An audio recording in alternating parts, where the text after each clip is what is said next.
talk. But we should probably be live, you said? Oh, are we live? Now we're live. Oh, good. As of 3 seconds ago, we missed the previous 10. Yeah, guy. No, guy. Am I not allowed to say yeah, guy anymore? You're allowed to say it, but now I'm going to come back at you. All this right. is adversarial, Scott. Oh, come God. on. Have we hashed it all out yet? The listeners want to know. Have we? I believe that we have. I mean, you and I had a sit down last week, which was cathartic. I feel healed, personally. This is the most therapy I've had in quite some time. Free therapy. Free therapy. I'm glad that I ducked that first punch, because if it would have connected, I don't know that we'd still be sitting here right now. God. I am so not a fighter. I am like the concept of me. I get upset with violence. Like I can't even. You know what? I unfollowed Kook Slams because it upsets me to watch people get hurt. Like, did you see the last one with the? I saw one with a kiteboarder getting like pulled across the lawn and slammed into something. I saw that. I haven't seen fistfights on there, but So anyway, point is that I get upset when I see violent acts taking place against relatively innocent people. Like it upsets me that I don't get joy out of watching somebody get hurt. I just don't, and it's just not in my spirit, to be that way. I'm actually a peaceful person that seeks peace and tolerance and kindness. And so anyway, I don't know how we got on this topic. We're supposed to be talking about surf, but, you were saying I threw a punch at you, which is not true. By the way, I hate that you even just said that, because now that humanizes you a little bit, and I have to like that. I'm just being honest. I want you to like violence, so then I could dislike you. No. By the way, Kook Slams, that one didn't bother me at all. And from childhood, my favorite show was America's Funniest Videos, because I actually want to see the guy step on the rake. Though. But I want to see the guy step on a rake and it hit him in the face. That's funny to me for some reason. So the internet has been a huge boon for me, because there's endless supply of people getting injured. But anyway, back to us hashing out our... One of the things that I learned from all the emails that came in after we had our... It's funny. First of all, when I look back on it, I didn't see it as quite as fractious as you, or maybe the listeners thought it to be.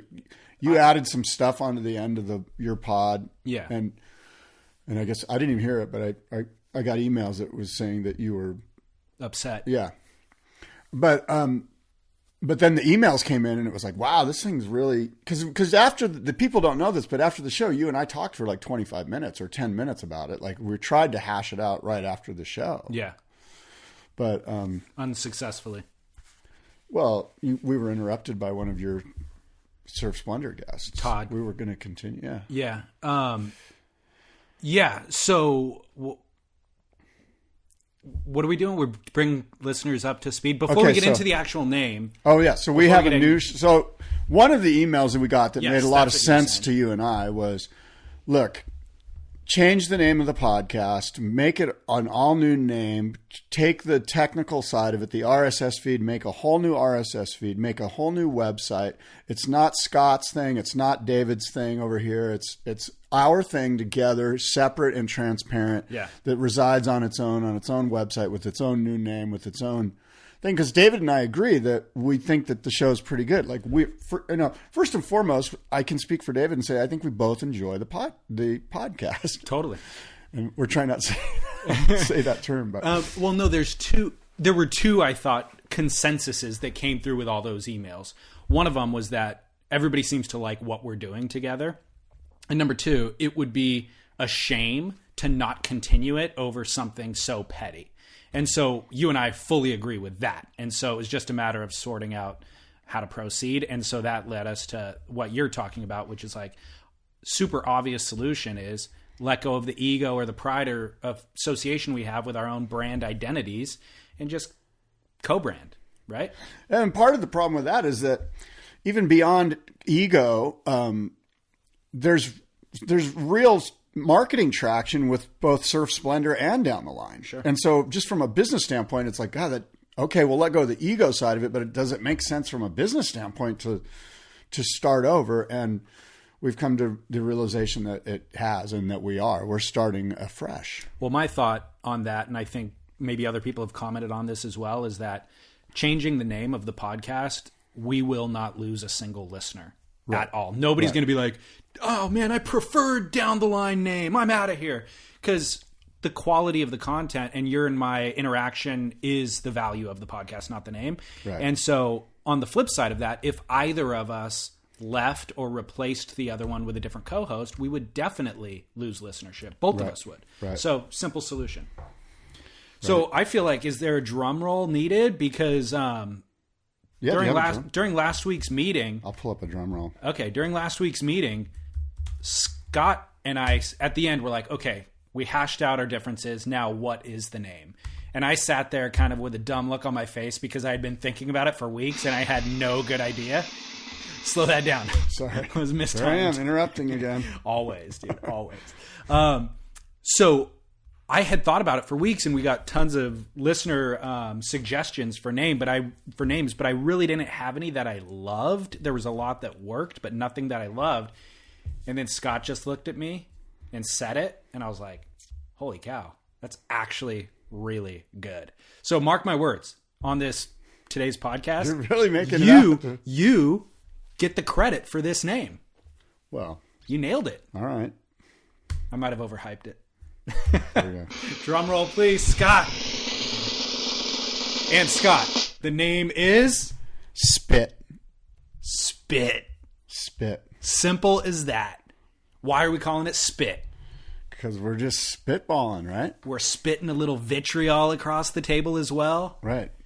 Huge Wave at Pipeline also spits, I suppose. There's that. Yeah. That ties it together in case listeners didn't figure it out already. Spit. The Spitcast? Yeah. I'm down for the Spitcast or whatever. I think like that could be the official name, the Spitcast. Like, but when people are in the lineup, they go, hey man, did you listen to Spit? Right. You know what I mean? Yeah. Like, I don't think I think podcasts are at a point where we're changing the paradigm, David. We're on the forefront of paradigm change.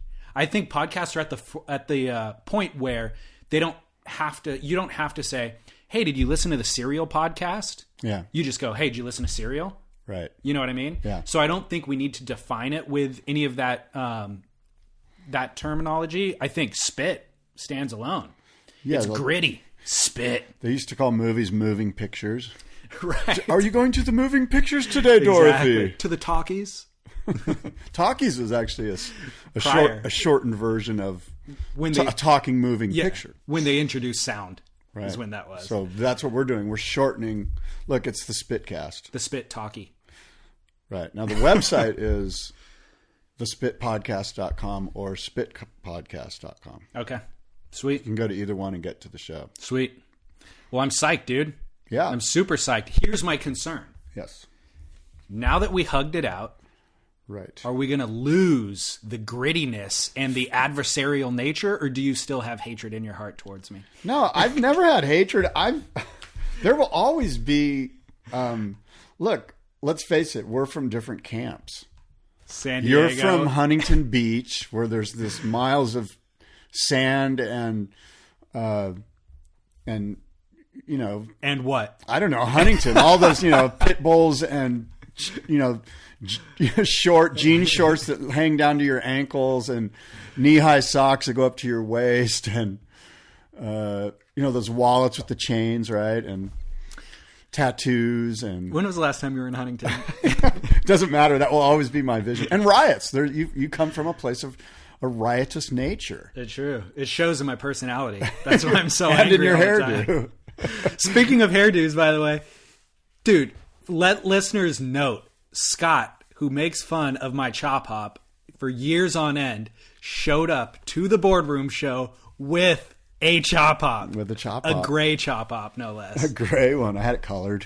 Seriously, you did. Well, no, I did. My wife was like, you know what, you need to get your hair styled for the show. I'm like, all right. Yeah, you know, because I usually cut.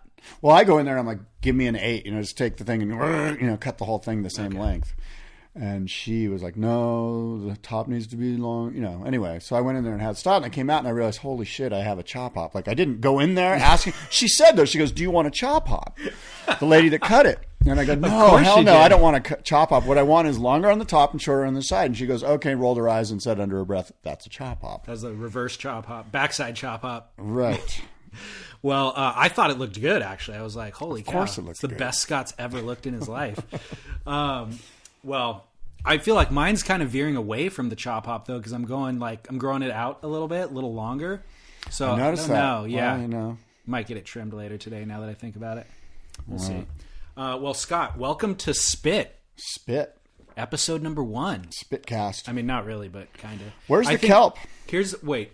Okay. I think, sorry, Scott. Dickhead. I think in the branding, it goes Spit since 2006, and then that's crossed out, and then it says since 2013, and then that's crossed out, and then 2017. All right. I'm just messing with you. Whatever. Hey, lean into it, dude. Embrace the adversarial nature. No, I am. Scott. Hey. Come on. Where's the kelp? Okay. I've been asking this question I've been wondering this for a question. few years, right? The warm water showed up and it seems like the kelp left and it's never come back. So I did a little bit of research. Okay. This is kind of, well, it is California centric. So for our European listeners, bear with us. I'll make this quick, but this is important to surfers in California. Kelp forests are now 93% smaller compared to previous years, creating starvation conditions for herbivores that obviously feed on the kelp. A series of large-scale catastrophic events have combined into a perfect storm of ecological impacts that have triggered these dramatic shifts in the kelp forest ecosystem here in California. The first of these events, a toxic algae bloom off of the Sonoma coast in 2011. The second was a widespread sea star disease in 2013. The third, an explosion in the sea urchin population. By the way, all of these are a result of the previous effect. So the toxic algae bloom created a sea star disease, which created an explosion in the sea urchin population. And then, of course, the fourth thing, the warm water conditions that have persisted since 2014, a byproduct of El Nino. All of this means that bull kelp recovery is very limited. And even if ocean temperatures cool back, because the kelp spores themselves are vulnerable to the intense urchin grazing, the reestablishment of kelp beds is seemingly not as optimistic as we had hoped. Successful reestablishment of new kelp every year is critical because the bull kelp is an annual species. It lives for only 1 year. And without successful reproduction every year, the kelp forest may be unable to grow back to its full potential. So that's a summary of a larger article I got off of, I think probably the NOAA site, some scientific site. I want to say it was NOAA or, some reputable scientific site, which is why it reads rather dry and boring. For the first Spit news, it's pretty dry spit. Way to open with a bang. Yeah. But I'm parched. The thing is that I posted that on Facebook, and a lot of the old salty dogs are like, oh, just hang on. It'll come back. This is like, guys are like, believe me, this has happened before and it'll happen again. And don't be an alarmist. Yeah. But I haven't seen solid kelp beds in a long time, and it's a problem regarding glassy conditions, as selfish as that sounds. I was going to ask you. That's the only reason I want kelp, is so that the north wind is a good thing. So it wasn't as... Was it that you read an article originally that made you realize that there was less and less kelp, or was it that you noticed the conditions changing? It's completely noticeable. It has been noticeable. I mean, kelp is a huge part of the situation where I live and where I surf, and when when it's not there, it's a little bit more blown out. And kelp was a part of the culture. Yeah, it was part of the deal. You fished off the kelp beds. You used the kelp beds as like as a stopping point for where you were going to paddle up and down the coast. You were either inside of the kelp or outside of the kelp. And the kelp cutters, and there would be lobster buoys in the kelp. It's just part of being a surfer in San Diego for 35 years. And for the past, 5 years, it's the kelp beds have been gone, right? And more or less. And it's kind of it's a definite bummer on not just the selfish side of things, but from the culture of San Diego surfing and San Diego ocean lifestyle. Right. Kelp's cool. Kelp is a good thing. Yeah. Bummer. Yeah. Anyway. By the way, Before we break down kind of some of the news that's going on in the surf world, how was the boardroom show? We need to bring listeners up to speed on that. So the boardroom show was fabulous. 2 weeks ago now? 2 weeks ago. Rex Marichal from the Central Coast of New South Wales was the winner of the Al Merrick Shape-Off honoring Al Merrick. And it was a really exciting event, actually. From San Diego originally, though, right? Rex? Yeah, Rex is from San Diego. Yeah, I grew up surfing with Rex. Okay. He's a Seaside Reef guy in the 80s. He moved to Australia in the 90s, got married, has a family there, has been established there for a long, long time. And RM Shapes is his label. Yeah. Which I honestly, I hadn't heard of when you were announcing that he was a part of the show. But when I saw the logo on the boards, I was like, oh, I have seen that before. You know, I think Rex is such a better... It is. Like, you know what? He should change his thing to Rex. It's not a lot of Rexes anymore. Where's the... Yeah, Rex. Bring it back. Rex Reed. Yeah. There's only a T-Rex. I remember there was a dinosaur. Right. Rex needs to come back. So from a marketing standpoint, I think that would be a good move, but that's up to him. So Rex won, yeah. He won the tribute to Look, the cool thing Al is Merrick. Al Merrick was really involved in this. I mean, he was involved in the seminars. He was involved in the shape-off. He was involved in the judging. Al Merrick had a great time, which obviously for my crew and for my company, we were really satisfied with that. That Al was stoked, you know, that Al, because I was kind of afraid that, you know, Al was just going to kind of mail it in, you know, and he didn't. He stepped up and sincerely had a great time and enjoyed it. And he got to meet young Groms of shaping. And he, you know, look, not everyone is a social animal the way that, say, Peter Townend is. And Al's not necessarily a social animal, you know, he's not. It's just not in his being, and that's fine. That's who he is. But he really stepped up. Well, that's funny because I've been around the surf world, you know, my whole life in Southern California where he is located, and I don't think I've ever seen him once. Yeah. Like, he's reclusive. Exactly. And, but what was cool, to your point, and just to the boardroom show in general, is not only is he at the seminar and hosting or judging the event, he's walking the floor. He's on the floor all the rest of the time that he's not at the seminar or judging, and he's fully accessible. Like, he was chatting, people were just walking up and chatting him up the entire time. So that's a really cool thing about, I guess, the boardroom show, but also just our industry and surfing as a whole, is you have access to your icons and your athletes. And I really feel like, and I'd like to hear your thoughts on this, I really feel like the boardroom show sort of like reached the tipping point at this show. Like, it is fully established as the surf industry show. You know, understanding that the surf industry is surfboards and hard goods. That's really what the surf industry is. I mean, we can make the argument that, you know, there's certainly more money in soft goods, but soft goods is the fashion industry. Yeah. With the surf spin, which is fine. Yeah. But I mean, when you're talking about high performance board shorts, wetsuits, surfboards, fins, these types of things, that's the surf industry, you know? Right. Flip flops, blah, blah, blah, all of that stuff. You know, now you're getting into a different realm. But I feel as if the boardroom show really, I mean, look, you figure after 10 years and 17 shows, it's completely firmly established. Like, this was the best show ever. It's funny that you feel that this is the tipping point. I feel like that happened a couple years ago where it felt that way to me. Like, I think we're there, you know. We're already at that point, or we've been at that point. But I do agree with you that it was the best show, for sure. Yeah. Like, I've always felt like every year it kind of gets bigger and better. I don't know. It just falls into a rhythm, I suppose, you know? Yeah. The rhythm feels established now. Next year, yeah, you're right. That's a good thing. Rhythm. May is when the show is, you know. And the next year we're doing the Tournament of Champions, which we're really excited about. And US Blanks is, again, a big, big part of that. And they're the main sponsor of the Shape Off and the Icons of Foam. And so at the Icons of Foam, we're doing a Tournament of Champions. So we've done 17 shows. We have multiple winners. And so it was our idea.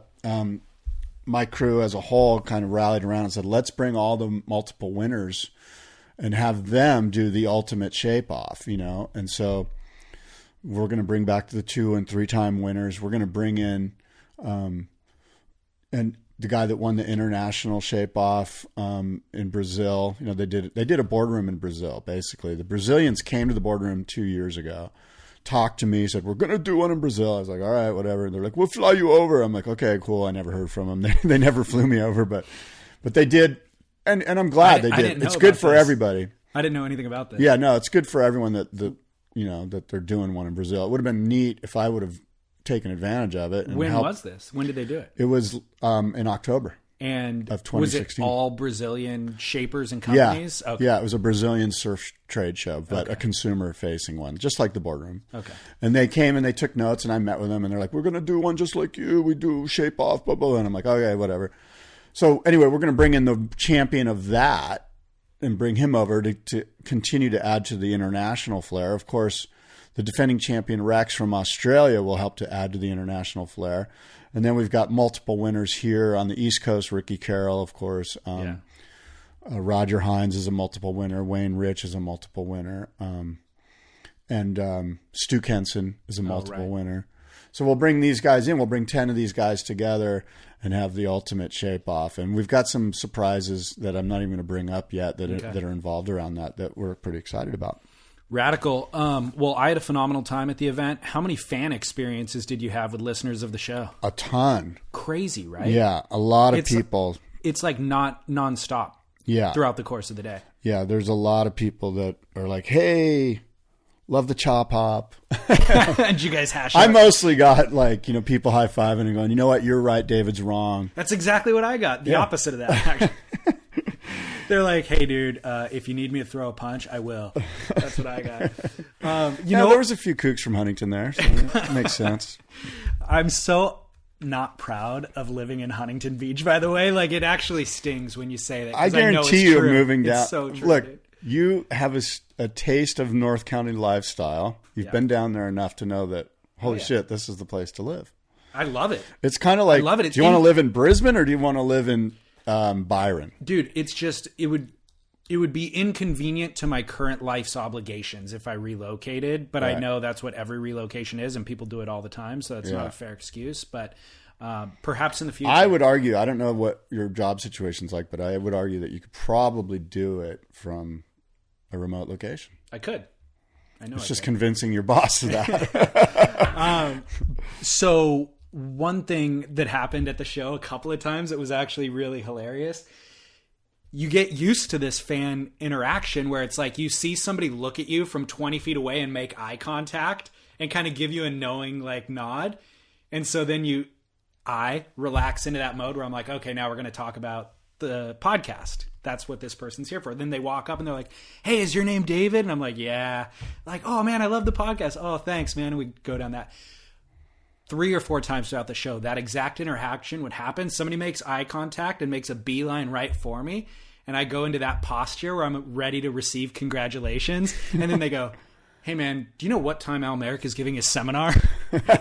I'm just like, oh yeah. I think it's 1:00.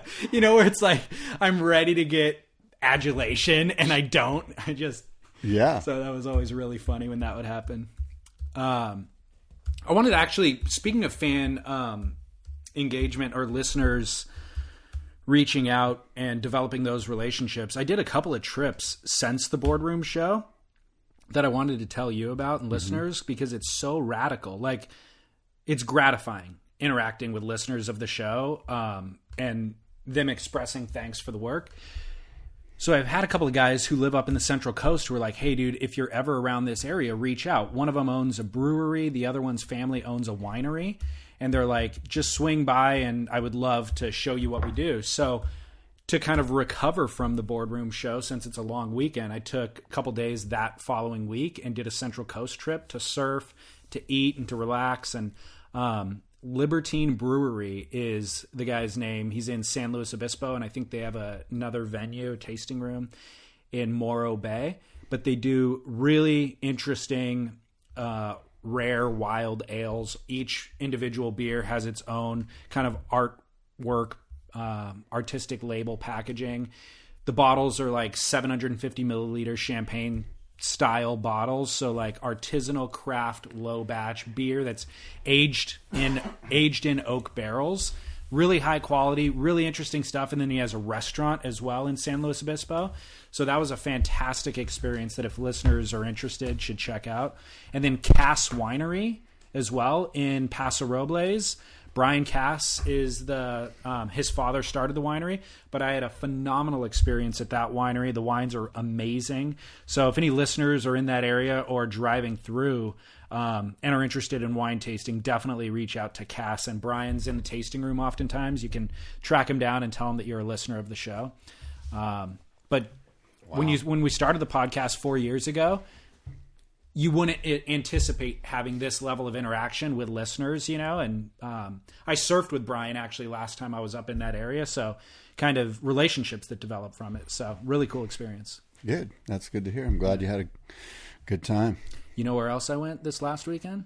No. Baja. Really? First time in like 15 years. Northern Baja, local Baja. Local Baja. Yeah. K38. Like stayed in front of K38. Have you been down there at all in recent years? Yeah, actually I have. You have? Okay. Trying to think when I was down there recently. Wasn't that long ago. But yeah. So I surfed K38 on that one big Hurricane Marie. Oh, yeah. Was that like 3 or 4 years ago? Yeah, when was 3 that? years ago, I'd say. Went down there and surfed K38. How was that? It was pumping. It was mind-blowing. You know who was out there? Biolas. Really? Yeah. It was big. Like it was like too big really for K38. It was kind of closing out. And it was really just me and 2 or 3 other guys the whole time. It was like me and the guy I went with and Biolas and one of his buddies and then a couple of other people. But so big. Most people that go to K38 couldn't even get out. Right. Like it was just a lot of work. Well, I've been down there literally every month for the first 20 years of my life because my family had a place. And I haven't been in the last 15 years because of the cartel violence and things like that. Did that ever deter you? Yeah, it totally did. Oh, I mean, okay. when I worked at Surfer Magazine, I wrote some really not too good articles on. You did. On okay.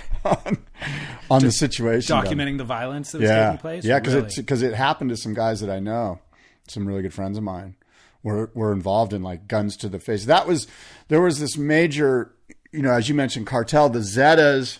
There was a vacuum, a void in the drug situation in Tijuana based on some arrests that the DEA made. They took the local Tijuana guy out, and so there was this void. So the Zetas, which are kind of like the Sinaloa gang, I think, they kind of came in. So there was just a lot of gunplay and a lot of violence kind of based on, it was the Wild West. It was.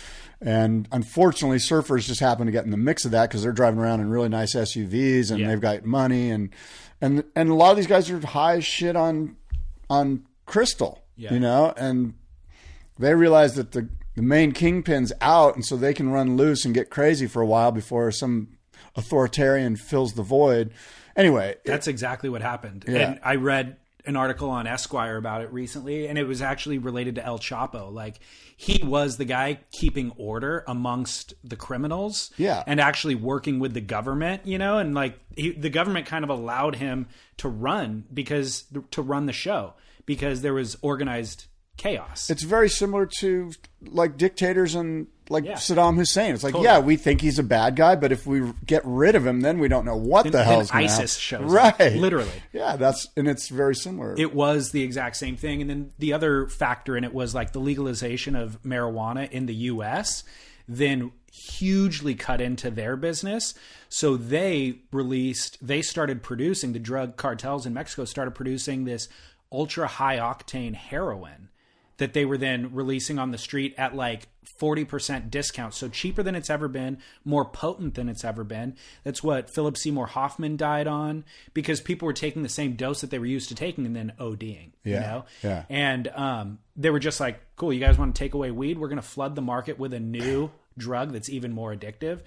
So anyways, there's a lot going on there, but it's all kind of mellowed out. And so another listener reached out, and he lives down there. He's a former San Diego guy, and he reached out and he's like, dude, you should come down and I'll give you kind of the tour and all that. And so I spent this last weekend in Baja and had a phenomenal experience. And it's so much different than it was 15 years ago. I mean, some of the infrastructure is actually pretty similar, but the culture has changed a little bit, where it used to just be like real good fish tacos and lobster. Now there's like an elevated food scene.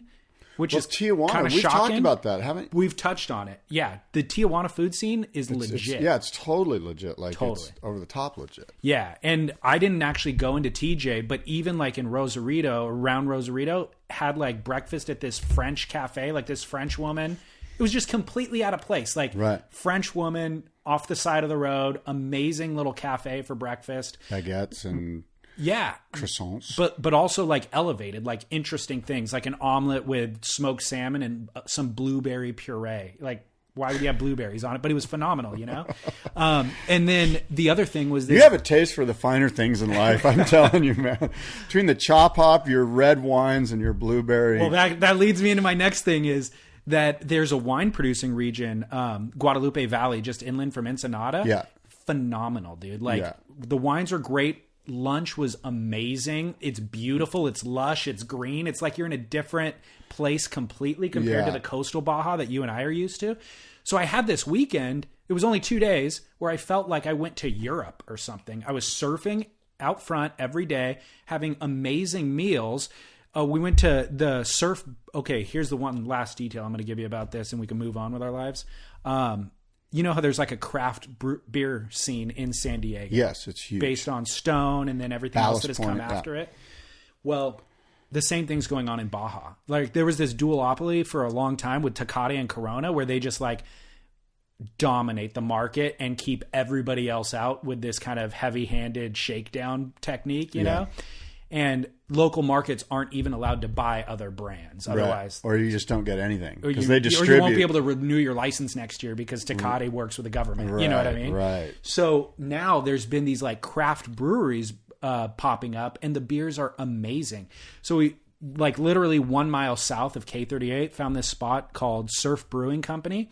It's a sushi restaurant, and the fish is amazing. Like, it's on par with anything we have in Southern California, but cheaper. Yeah. With 15 beers on tap that they make locally.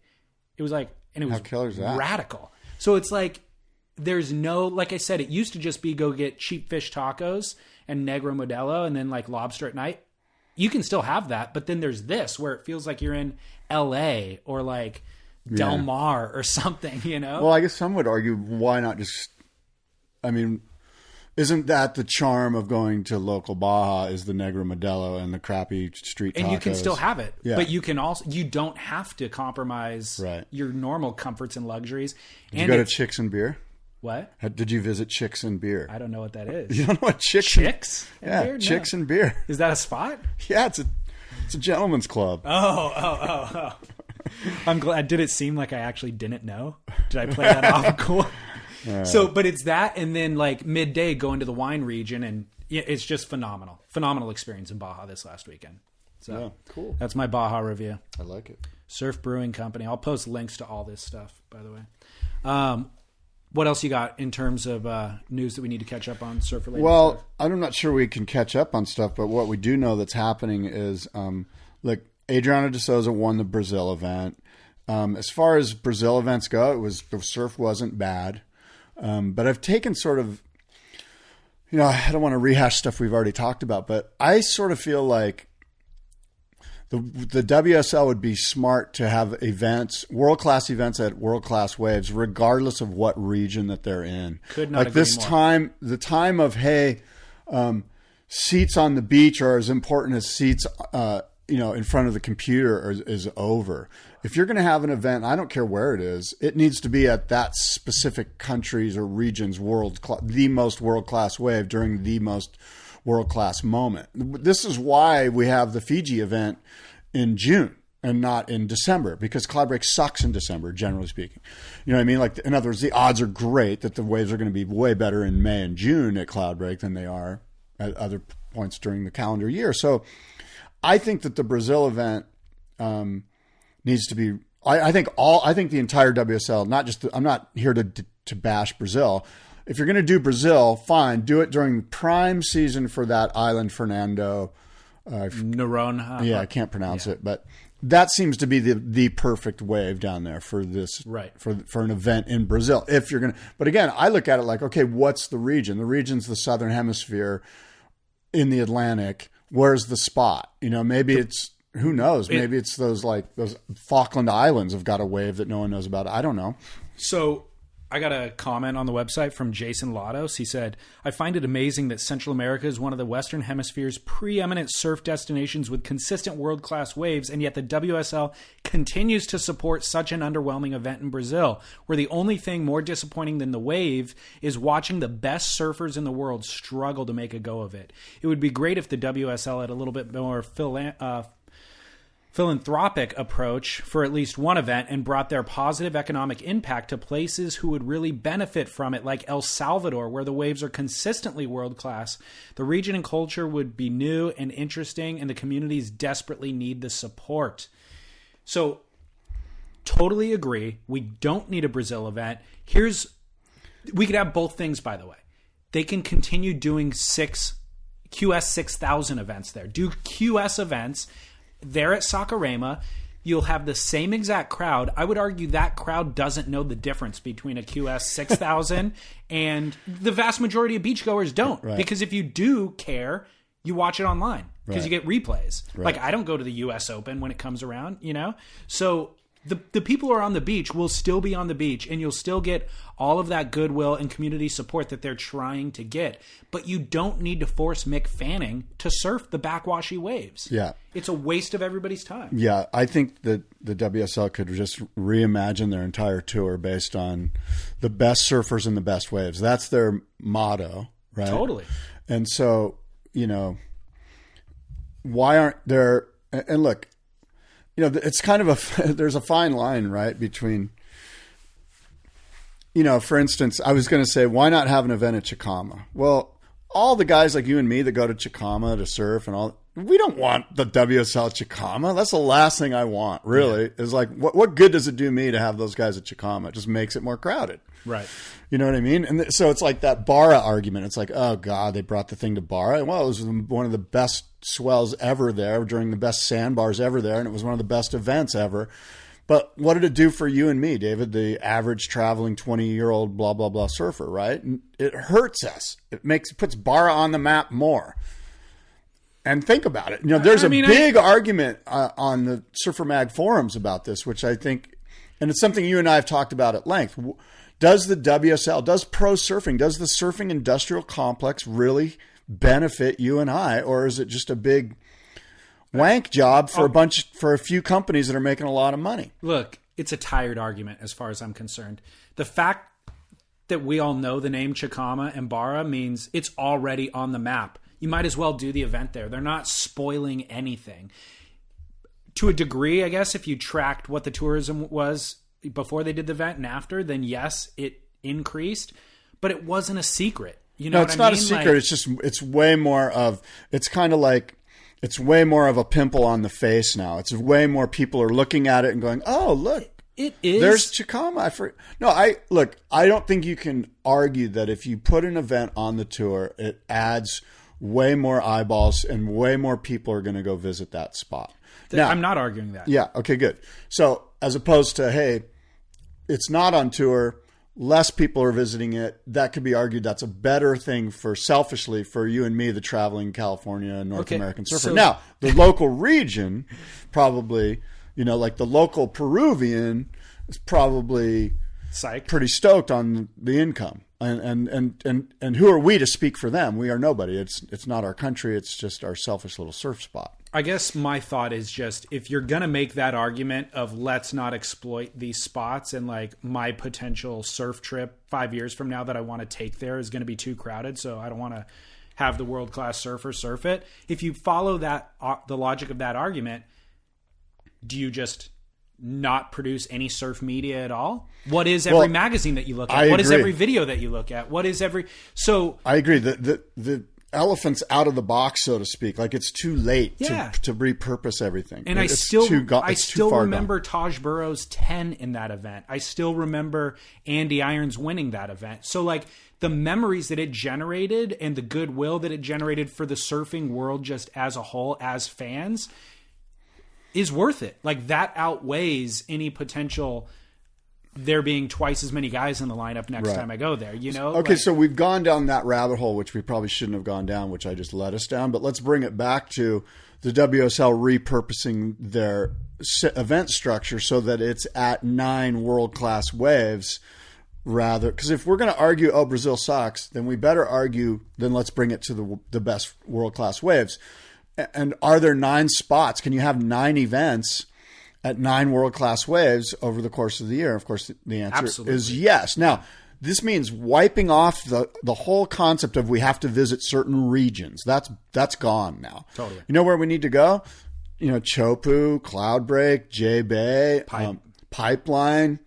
I'm still okay with the Gold Coast. I mean, there's, now we have to also understand, right, that do these spots year in and year out produce high quality waves during a 2-week period that we can sit and wait? And the answer will have to be yes, or those spots, maybe they get good once in a while, but we're not going to have an event at, say, Cane Garden Bay, which breaks, whatever, twice a year or whatever it is. So I think they need to get away from worrying about butts and seats. Now, again, their revenue model is like, hey, there's probably a lot of revenue in Brazil. Like there's a huge media company that's willing to throw $2 million on an event if we come down and put it in. And now they're going, oh, well, screw the good waves. There's $2 million down there, or 10 million or 20 million, whatever the real number is. You lost the plot at that point, though. But that's how they got to be thinking, though. No, they don't. They're missing the plot because that $2 million one-time grab. But then let's say it's 20 million over. It's not 20. Listen, follow my argument. Yeah. What you really need to focus on is your ultimate audience is the internet. You want to stream the best quality surf to the internet because the internet, there's no glass ceiling to how many viewers you can have there. Right. On Brazil, on the beach, there's a glass ceiling to how many physical bodies fit on that stretch of beach.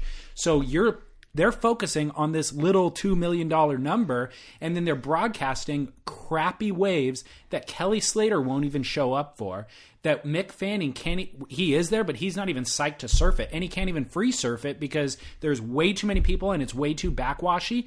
And as soon as it actually gets surfable, they turn the event on, and now you're actually in a jersey. So there's no free surfability. He's bummed. Nobody wants to go to Brazil. Last year, Connor Coffin and I forget one of the women's side, maybe Carissa Moore, saw somebody get shot at a gas station, when right behind the event site. So nobody wants to go to Brazil. Morale is low. The commentary team is the B list also, it's just the whole thing is rinky dink. So what they need to refocus on is sending them to Cloudbreak and having them surf perfect waves and build the audience online where you can then sell the $20 million sponsor package because you have millions and millions and millions of viewers wanting to watch the best surfers in the best waves. Okay, so this brings the question. So if you're a Brazilian, you're like, okay, then don't have an event at Lowers. I disagree. Lowers is a world-class wave. I'm just saying, think that through. That's the answer. But even think this through.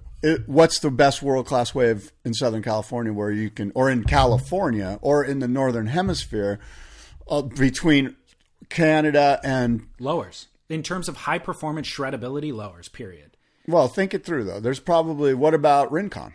Not high performance shreddability. What? It's a long right point break. It's different. So's J-Bay. So pick J-Bay or Rincon. Which one's better? J-Bay. Well, that's like saying Cloudbreak or Chopu. You can have them both. They're both mean. Cloudbreak's a long roping left. I'm not saying there's not sections. minimal. I mean, I know there's some difference in it, but you're talking about they're very different. Long ledgy South Pacific. One is one barrel section that you're dropping in on the razor edge. Right. So I'm saying, but you're bringing up a good point, is we don't need 5 barreling lefts. We don't need 5 right hand point breaks. And Lowers highlights a certain style of surfing, and it's the best version of that. And then Pipeline represents a certain style, and it's the best version of that. Those are the places we need to focus on. What about blacks?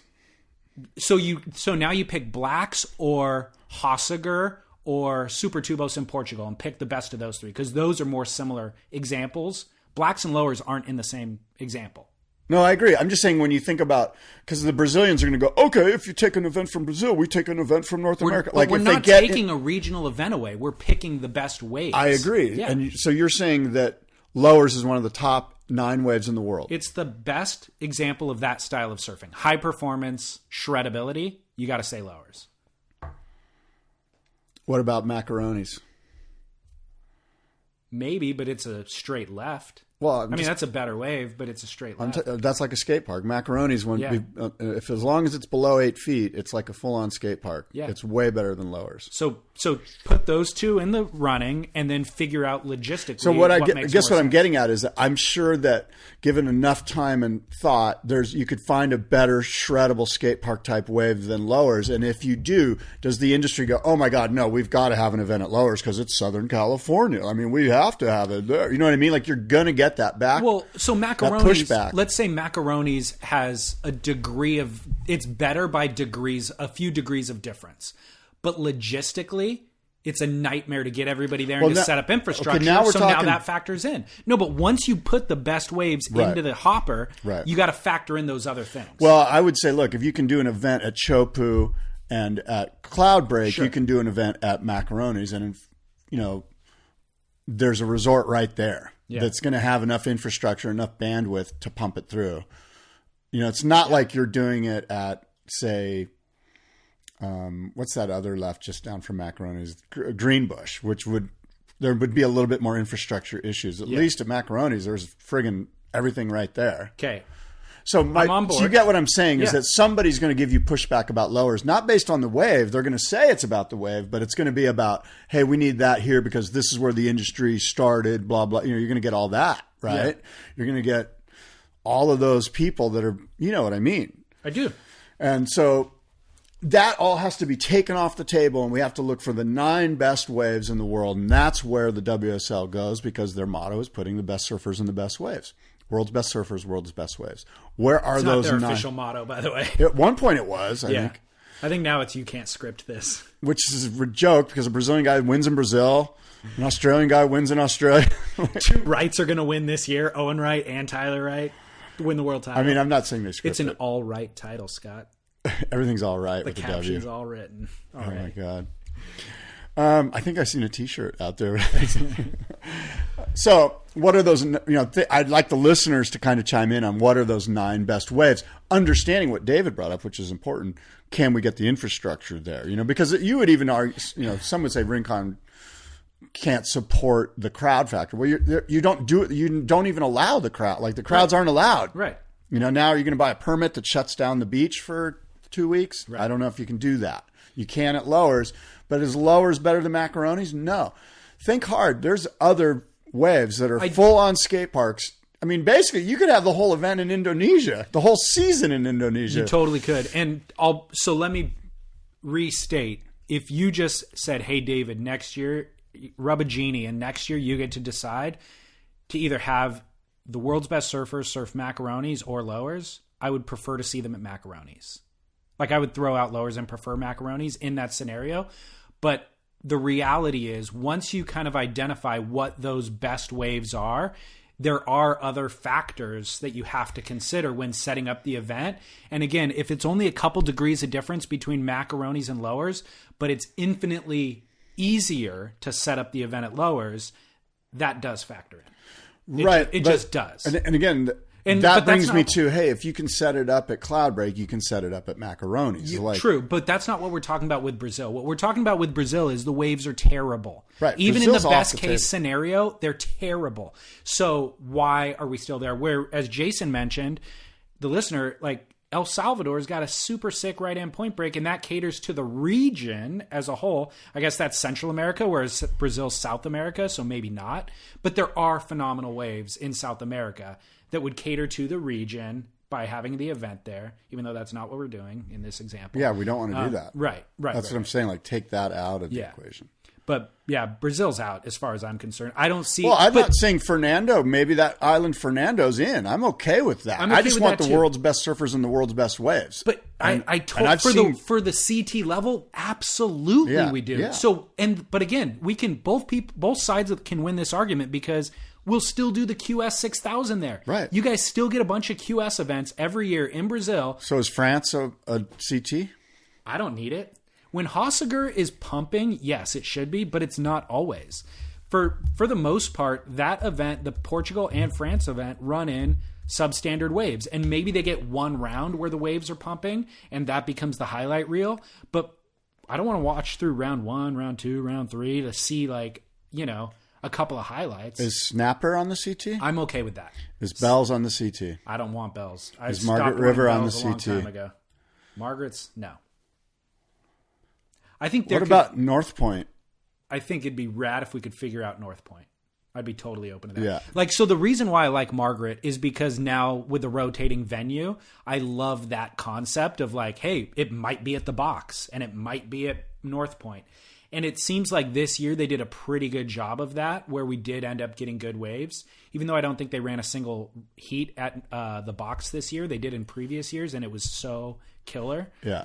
And the one round that they ran at North Point was lackluster. It was just slow, you know? Yeah. But I love the idea of that, having a rotating venue within. So you're okay with Margaret's, but you'll be bummed if it's actually at Margaret's. Yeah, kind of. Unless John does what he did again, because that was cool.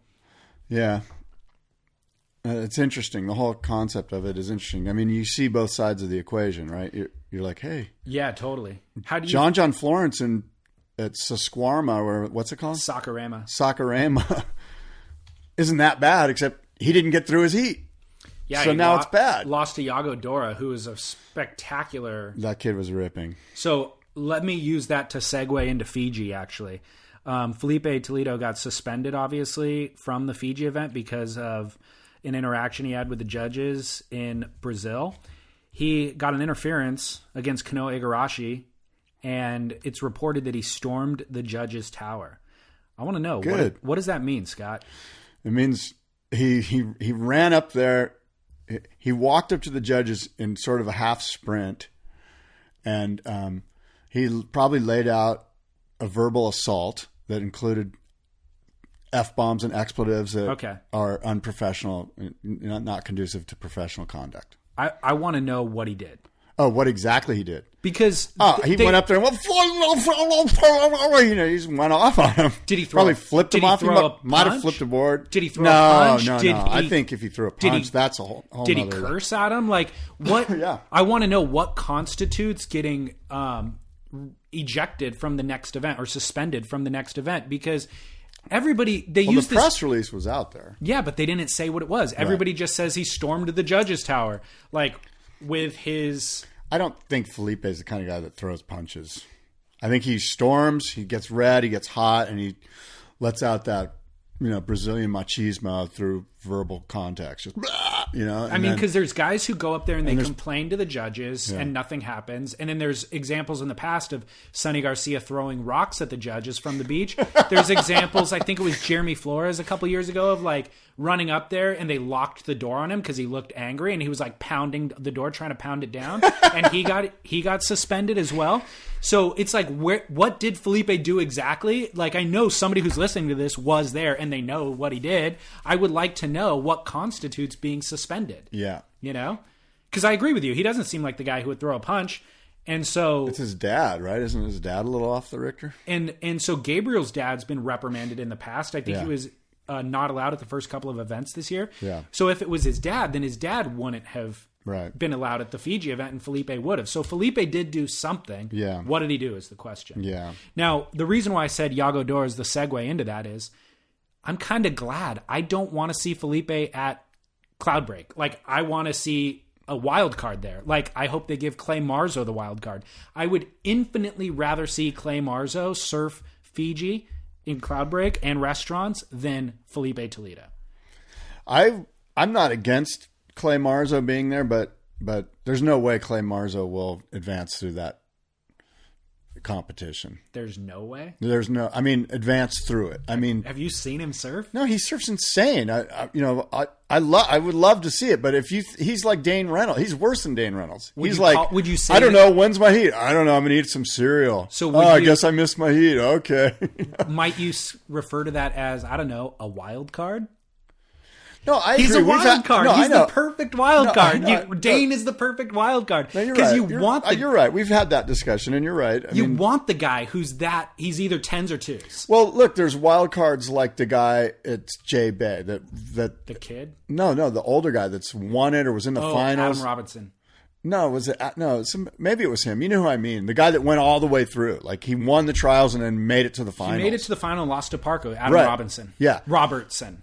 Right. So that's the kind of guy where you're like, he's competitively savvy. He's he's just tuned to advance through and really be a wild card, as opposed to, okay, some guy is going to lose in round 3 to this guy, or lose in round 1 to this guy, or lose in round 2 to he's going to take out Parco or whoever, right? McFanning, and then that's it. It's like he blew up, and then he didn't show up for the next heat because he realized, oh my God, I actually am in this thing. Where I want somebody that's like, this round 3 isn't my goal. See, I like the Adam Robertson story, but to me the better story is Yago Dora, where it's like he takes out John, Gabriel, Mick, world champs, makes it to the semis with a high-flying, super interesting, exciting routine.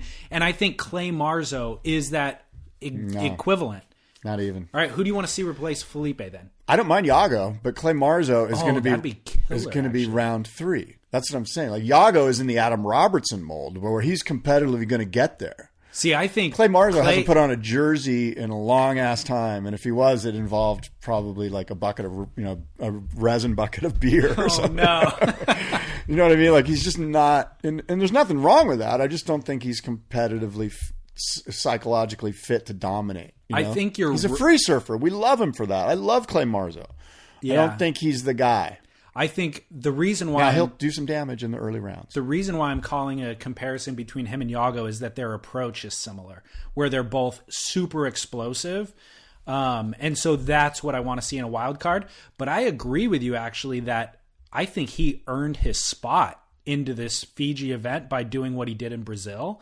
And he's a goofy footer. He seems like he would be able to actually provide some performances at Cloudbreak, even though it's so wildly different than Sakurama. I've never seen him surf out there. I've never actually seen Yago surf medium-sized waves to big waves. I've only seen him surf small waves. But I think that could be a phenomenal pick. Yeah, I would love to see him. I was very impressed, and I knew what we were getting when he showed up for the Brazil event. I've seen him just enough to know he was dangerous. That he's like a freakish talent. But he also puts on a jersey. Like, he's got a mindset for getting it done. Yeah, totally. So, go ahead. Well, I was going to say, speaking of Fiji, like, and crazy goofy foots, for me, setting my fantasy surfer team up, the question has been Owen Ryder, Gabe Medina, knowing that I'm going to take John and Kelly.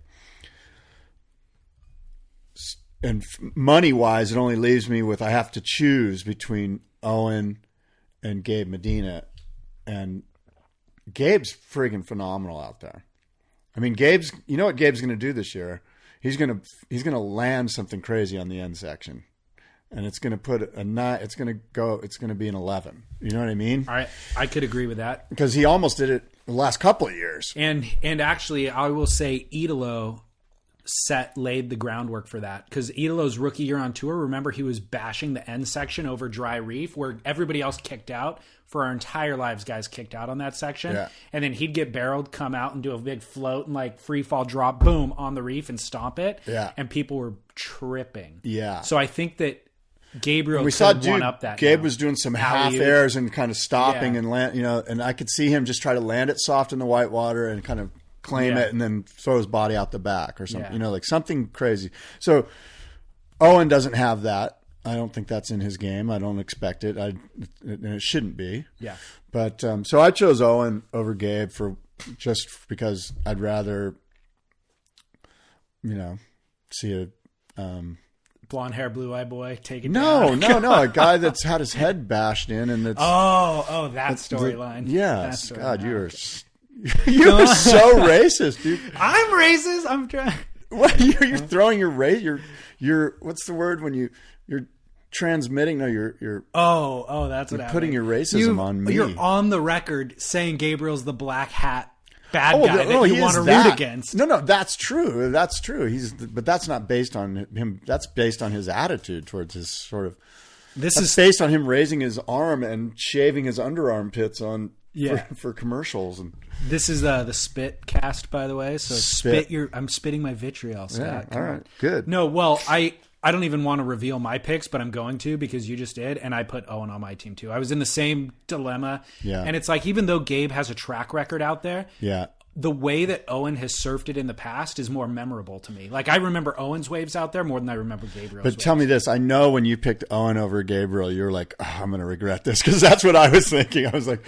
Well, so, yes, and there's a couple reasons why that factored in. Because Gabe dominates out there. Well, there's a couple reasons why that factored in.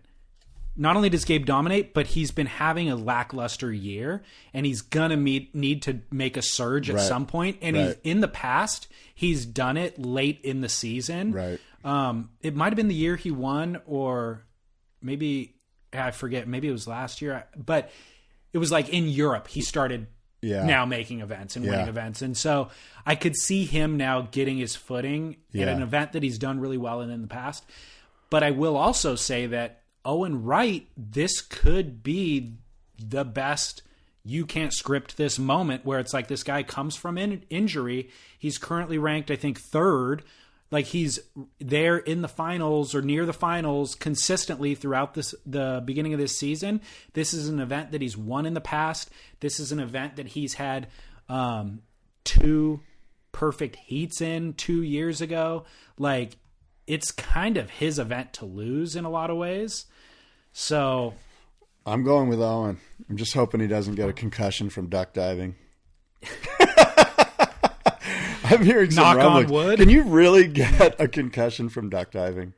And if you can, how come he's the only one in the history of surfing to get one? I don't know that he is the only person in the history. And why don't of they surfing. have concussion protocol out there if concussion's a part of the situation? Well, what are you implying? I mean, that's the story that's been reported, and that is what we... I'm not implying anything. I'm just wondering if, since we have established that you can get a concussion from duck diving, how come there isn't concussion protocol?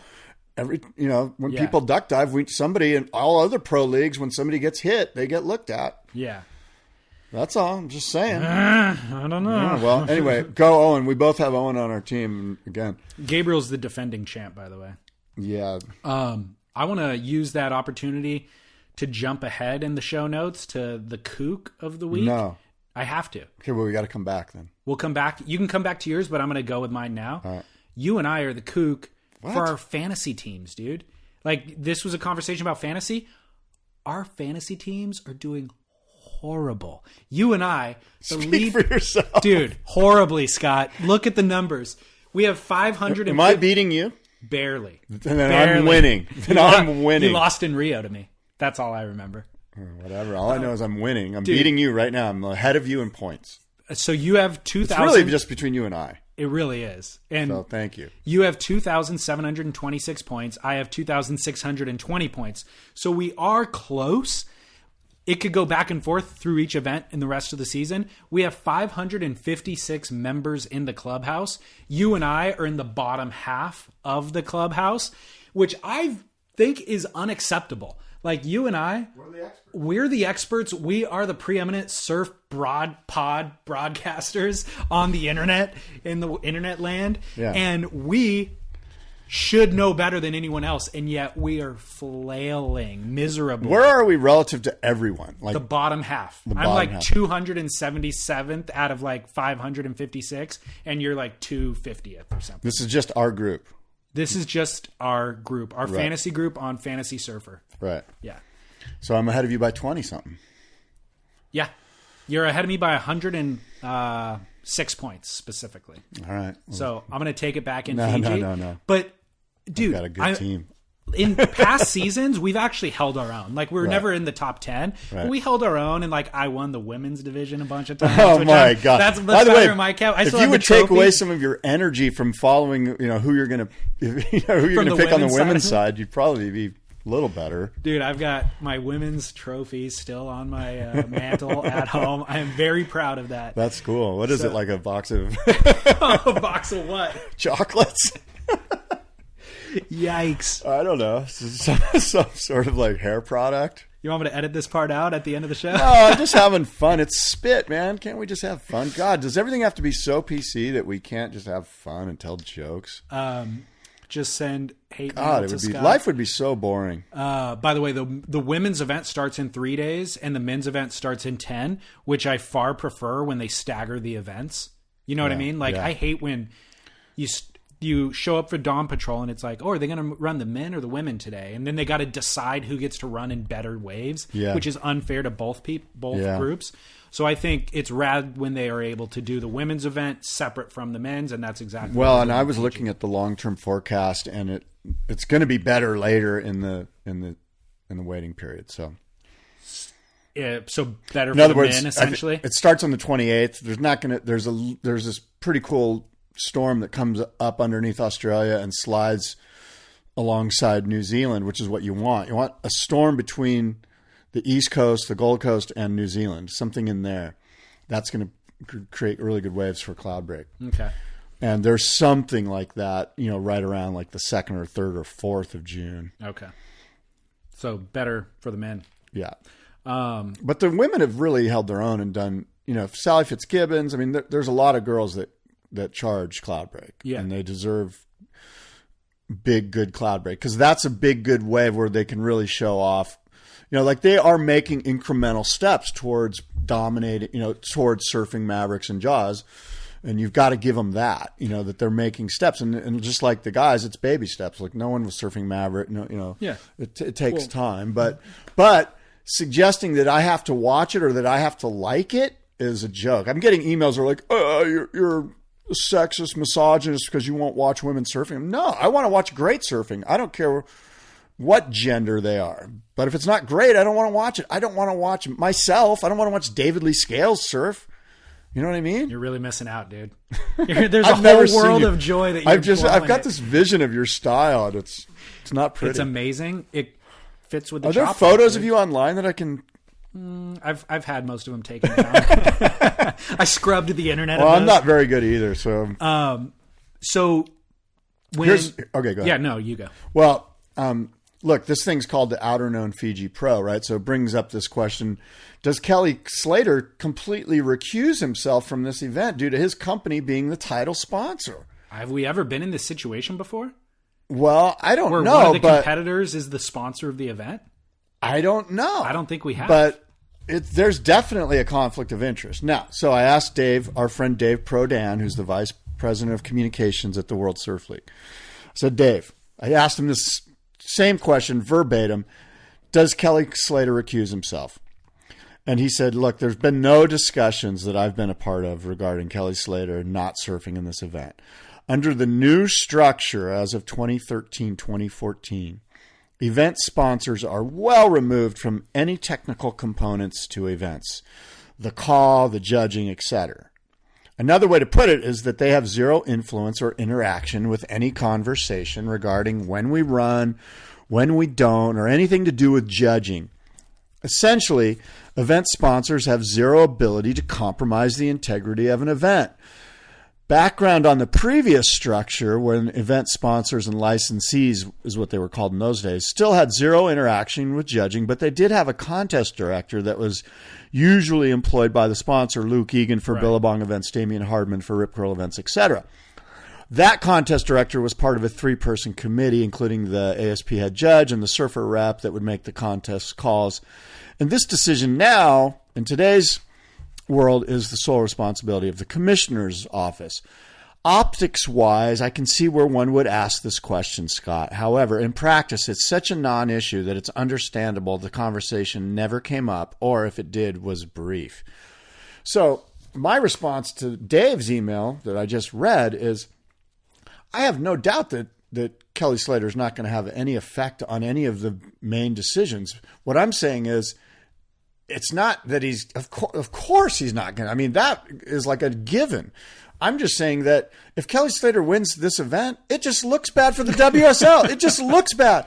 It doesn't matter that there was none. Don't you get it? It's not right. It makes the WSL look wrong. This is just wrong. And it's all about optics. And there's no way the optics look good. Yeah. Right? I agree. Yes. That being said, he's on my fantasy team. Of course. I want him to surf in it. I'm just saying, this is not good. This is a step backwards in integrity.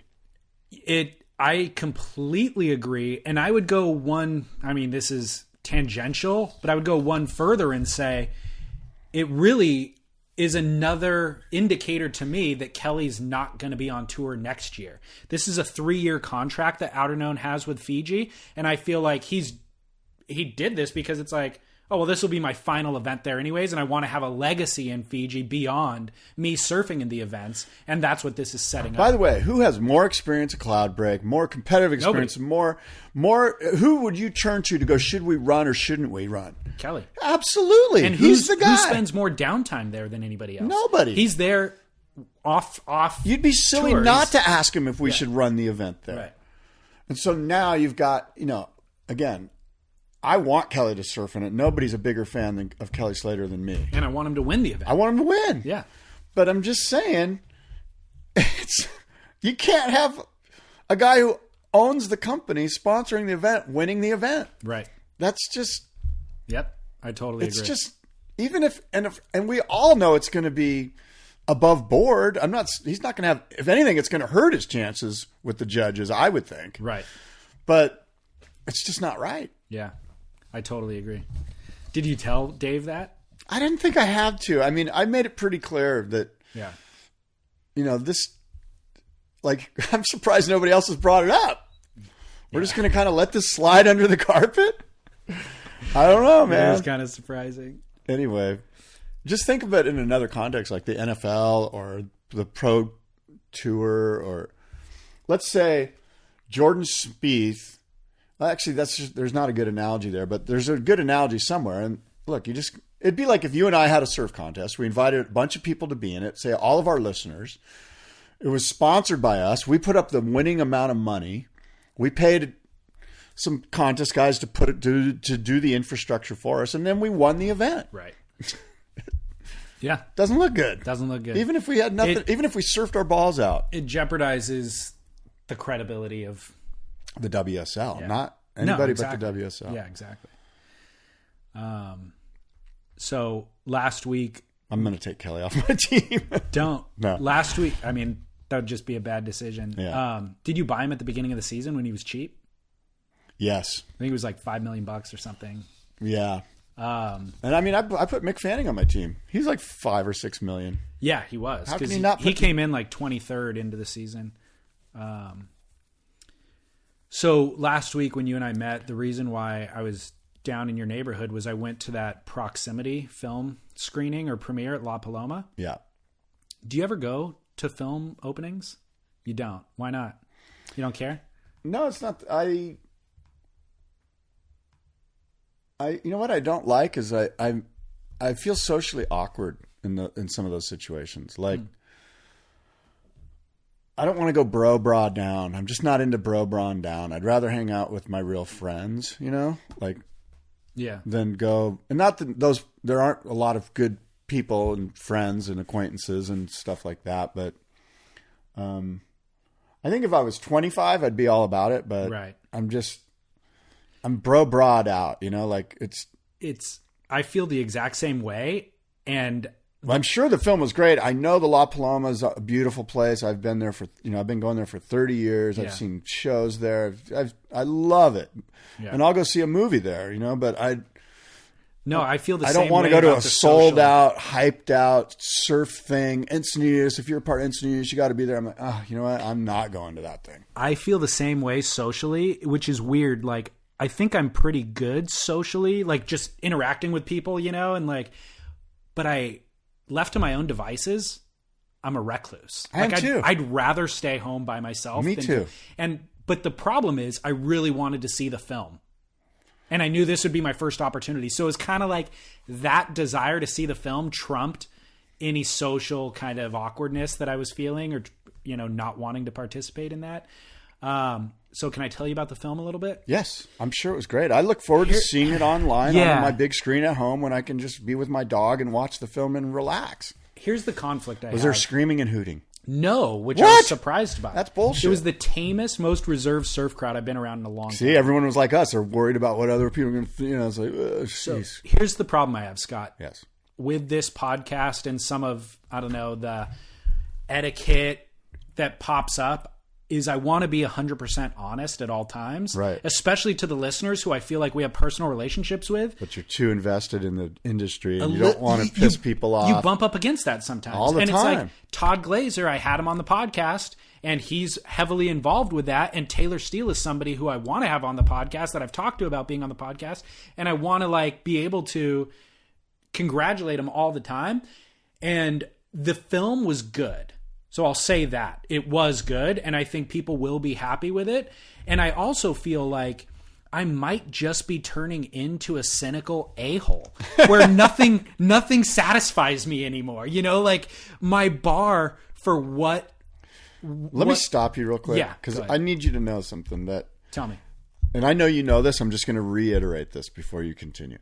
Is that Todd and Taylor, this is like... They poured their heart and soul into this thing. Yeah. And this is their baby, you know, and this is their hard ass work. They worked really hard on it. Okay, go ahead. Why'd you feel the need to say that? I'm just trying to help you. I'm just trying to help. I'm not. I'll tell you why. Because I have done this exact thing. I've been on this podcast, and said things about a film that two guys in the industry, very well-known people in the industry, I won't say who, and I spoke honestly about the film. There were certain parts that I liked, certain parts I thought were lame. And I said it just like this, in this same tone, and I was just being sincere and honest, you know? And these are the same people that are like, oh, the surf media is lame because all you do is kiss everyone's ass. Why don't you be truthful once in a while? Okay, well, yeah. And the drama that occurred because of that was so not worth my little opinion being spit out there into the world, especially when you and I aren't getting paid. But we do owe it to the listener to be sincere and honest. That doesn't deter me at all. Okay, good. And I think that my setup... I'm glad it doesn't. Well, no, my setup or what you think is coming, you think is worse than it actually is. Right. Because the film is actually good. But it wouldn't be... like that's like saying that board would work good if you get it in some good ways. Like, yeah, no shit. What board doesn't work good when you get it in good ways? Right. So I'm going to give... But I also... like they deserve an analysis of the work. Yes. So you realize they're going to be mad at you. But again, I also look at this as introspective, where it's just like, God, I think I'm just an a-hole now who has too much amazing stuff all the time. And if it doesn't completely tickle my fancy, like I can easily write it off because I just have this you know, glut of amazing content at my fingertips. I'll play the role of Taylor and Todd, and I'll try to rebut. Okay, poor. I had super high expectations for the film. It is very polished and it's technically proficient. Like it's beautiful as a film. The only criticism that I have about the film is that the structure and the narrative feels disjointed and it completely undercuts their original effort. And I'll explain what that means.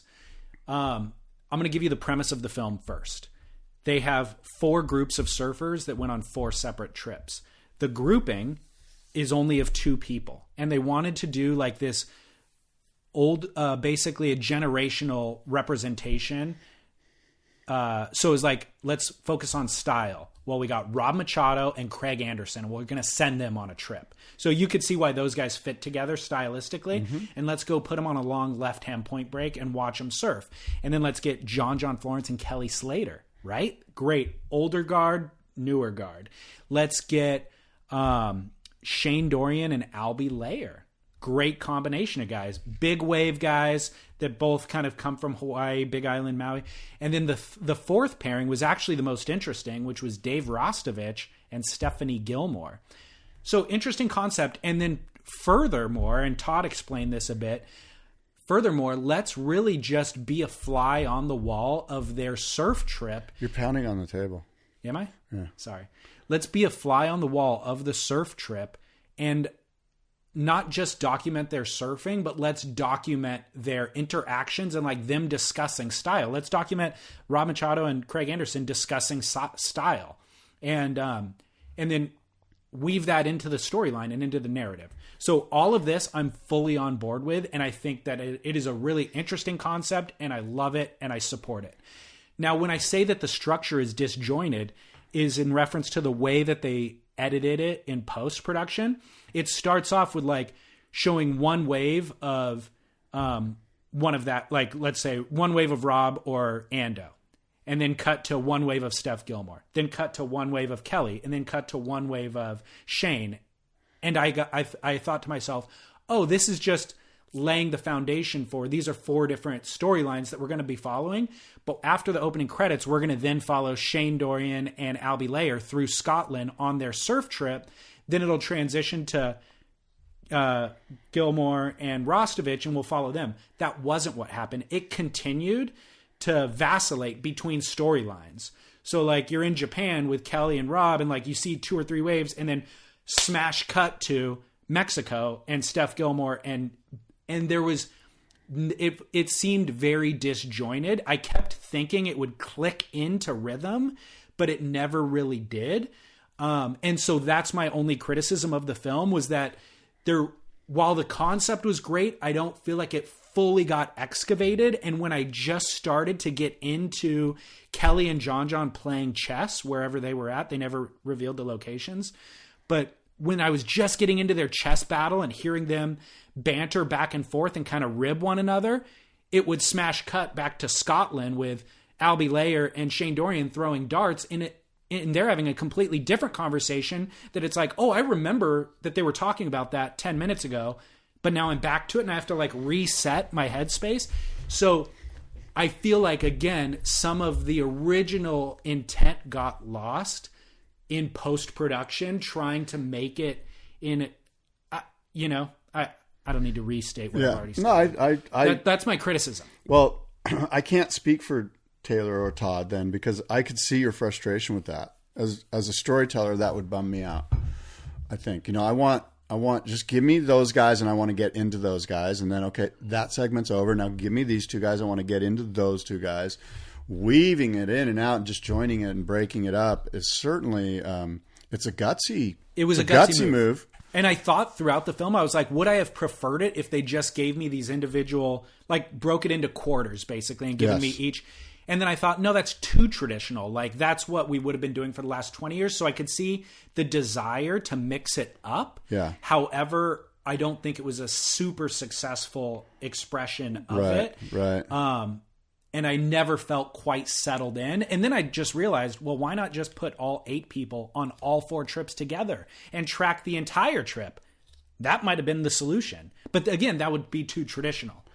Yeah, maybe they were trying to stir it up a little and change things up. And so I do admire that. They were going NYPD Blue on you. And I do admire that. And I love the risk and the change. And I will say my overall impression is it is a good film and everybody should go watch it. But I want to also provide constructive criticism and just say that was this one viewer's experience. I will say the best part of the film was Stephanie Gilmore. In terms of the waves that I found most compelling were the waves that Stephanie Gilmore surfed, which I wasn't anticipating.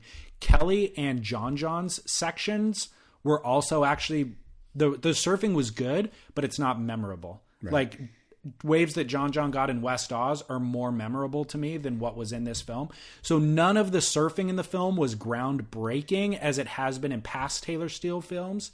It did a great job of representing the cultural experiences that people were having. Like I really got a great feel for Scotland with Shane Dorian and Albie Layer. I got a great feel for where Rob and Ando were, even though they don't disclose that location.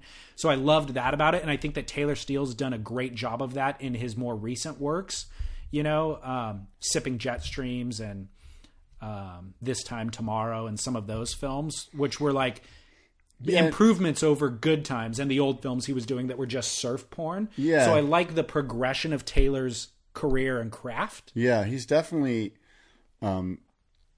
like any filmmaker, right? He's moved on in his own age, and he's wanting to do things that are more interesting to him. Yeah. Rather than just, when you're 15, he was putting out the great surf porn, and Sipping Jet Streams is certainly an example of, hey, let's try something else. Totally. But see, that to me, like, this sort of answers why I don't go see surf films, because I'm kind of like, to me, a surf film is a surf film is a surf film. What's interesting is ideas, people, personalities, relationships, conflicts, and those things, excavate and create great drama and great movie making without surfing. In fact, I don't even want surfing involved in any of that stuff. Like, let's make a great movie. You know what I mean? And that's not to say that surfing and surfing people and relationships and ideas and cultures don't already have those things. But then to just throw guys riding waves on top of something you're trying to excavate is just like a big wank job. I agree. I think it's either give me surf porn, and oh, by the way, I can get 2 minutes of it anytime I want on YouTube or anywhere online. Right. Killer cuts, edits everywhere. Or give me some great 30 for 30 about Eddie Aikau or about Duke Lacrosse or, any great story, so the problem is, and I'm not saying the problem, but I think that the issue can be when you try to combine the two. They just don't combine. Well, I actually would think that, or would argue that Taylor and Todd did a successful job of that. They actually did a successful job of showing you the relationships, and the surfing was almost it wasn't really the focus. And these people do surf together, and so we got to see some of that, but it wasn't surf porn with just some B-roll added in or exposition added in. Then the 4 stories have to be extremely compelling. There has to be conflict. There has to be resolution, or at least some. And I'm getting the sense, and I didn't see the movie, that it was just like, they're playing chess, they're having fun. Isn't that cool? And to me, it is cool, but it's not a movie. Well, they were the fly on the wall, where there, I think, was an opportunity to maybe create scenarios for them to have some conflict and to have some resolution. Was there conflict? Was there? I didn't see the film. No, there really wasn't. Again, being the fly on the wall, they just kind of listened in on conversations that were happening organically. Right. There might have been opportunities to spur on. But they got a bunch of that, and then they chose the finest that made the cut for the film. And so what you saw was the finest. And there was some deeper insight into who these people were, which is great, The chess match with Kelly and John was interesting, and hearing them talk, but we don't know who won the chess match. So there's like no resolution there. Or like Rastovich and Steph Gilmore, one of their conversations was about like their paths in their career, where he has gone free surf route and she's gone contest route, but like she's dabbled in free surf, and like it's a tired conversation, boring. So it's like, I want it. What do you want to hear about Dave Rastovich just right now? Like, what do you want to learn about Dave Rastovich? I'd be interested in his insights and thoughts on drug usage.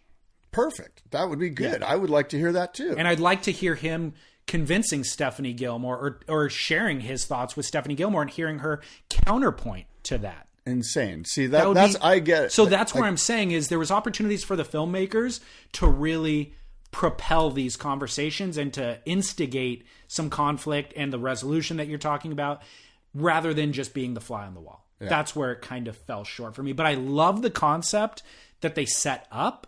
I love what they were trying to execute.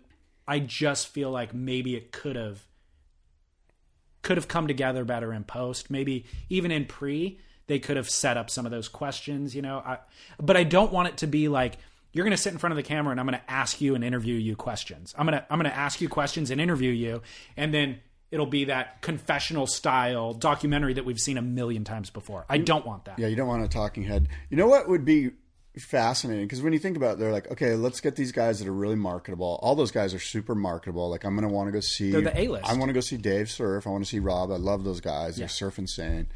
Stephanie Gilmore, beautiful. I've mentioned many times, the Princess Diana of surfing. Stephanie, she's untouchable. She transcends. She's awesome.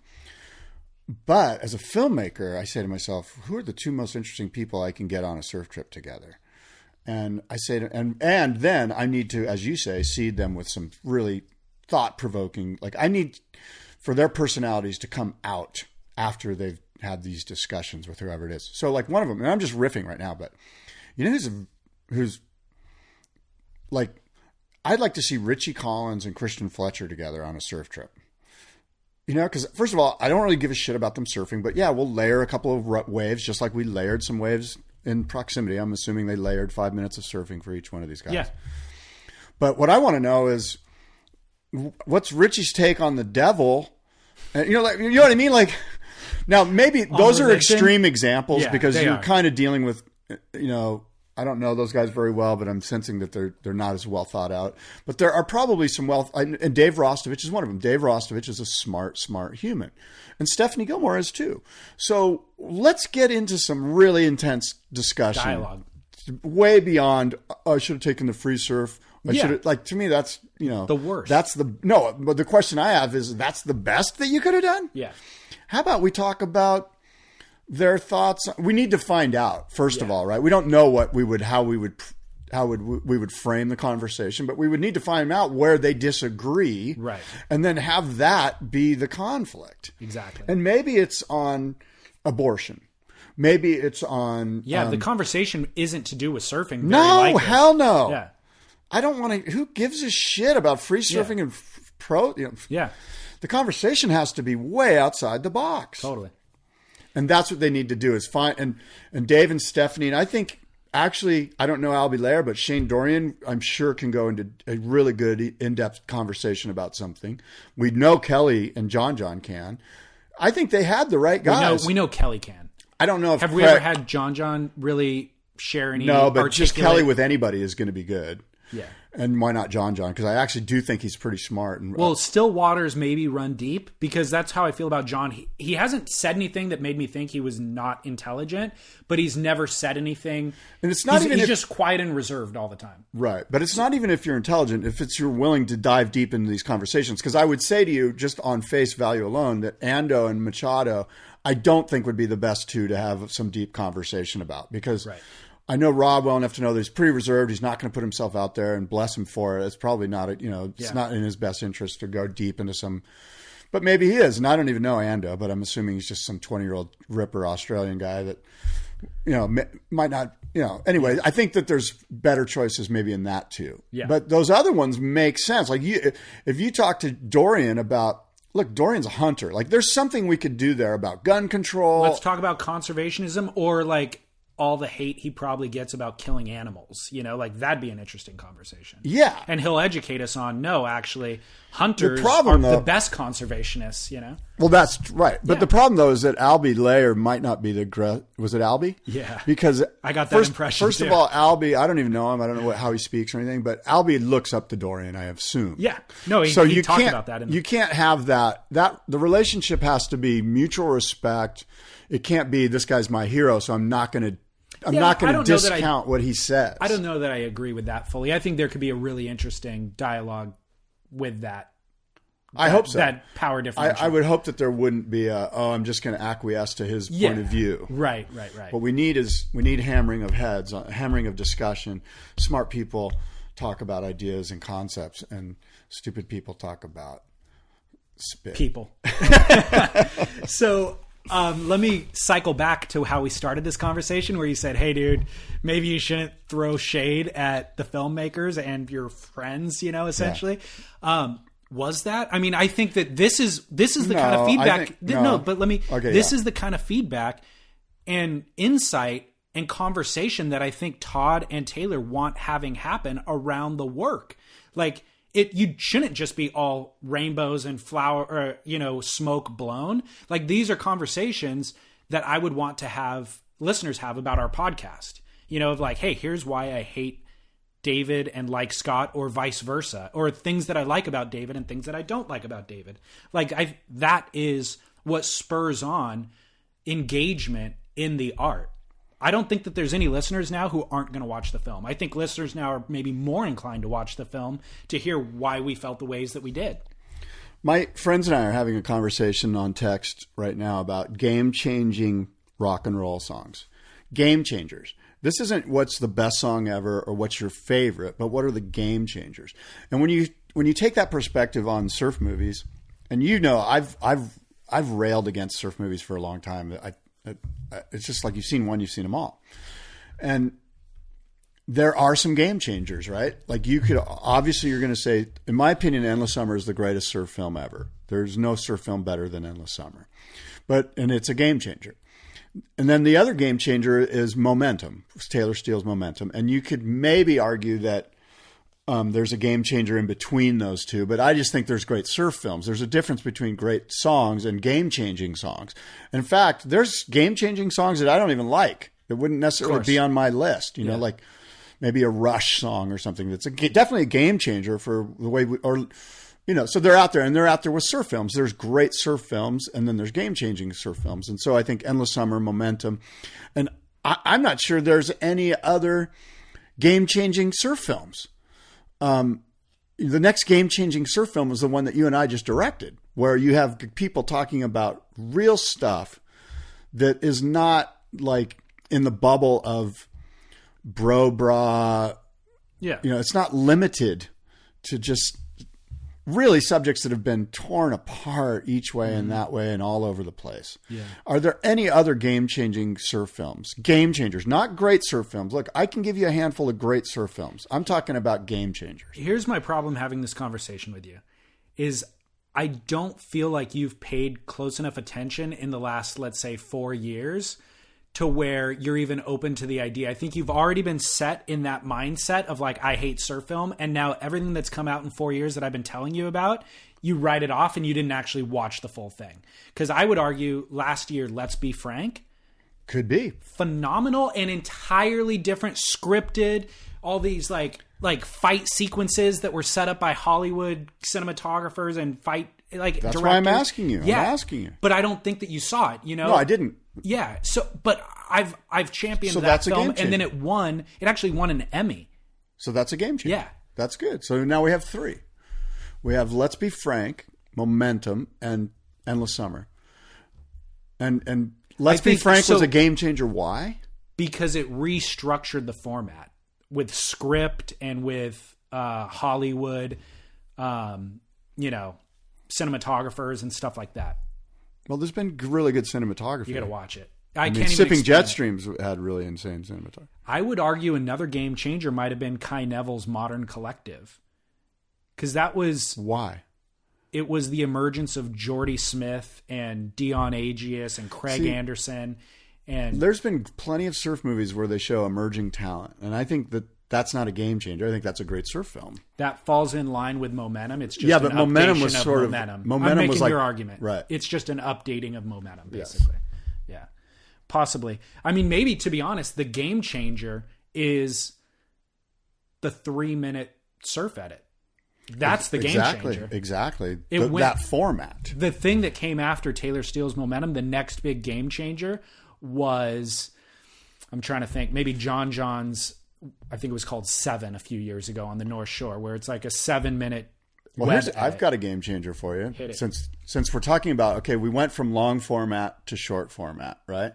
What was the first mind-bending 2-minute edit that was on the internet that everyone went, wow, holy shit. I was just trying to think of it when I said John John's thing. It was the Laird Hamilton, oh my God wave at Chopu in 2002. Yeah. That was the first one that blew up the internet oh my God, everyone saw that clip. But that was a single clip though. No, but I'm not even, what I'm saying is that changed the formatting from, hey, we don't need 60 minutes. Right. I'm blown away by 2 minutes. And oh, by the way, I got to go to lunch. Yep. Like I don't have time for 60 minutes. Yep.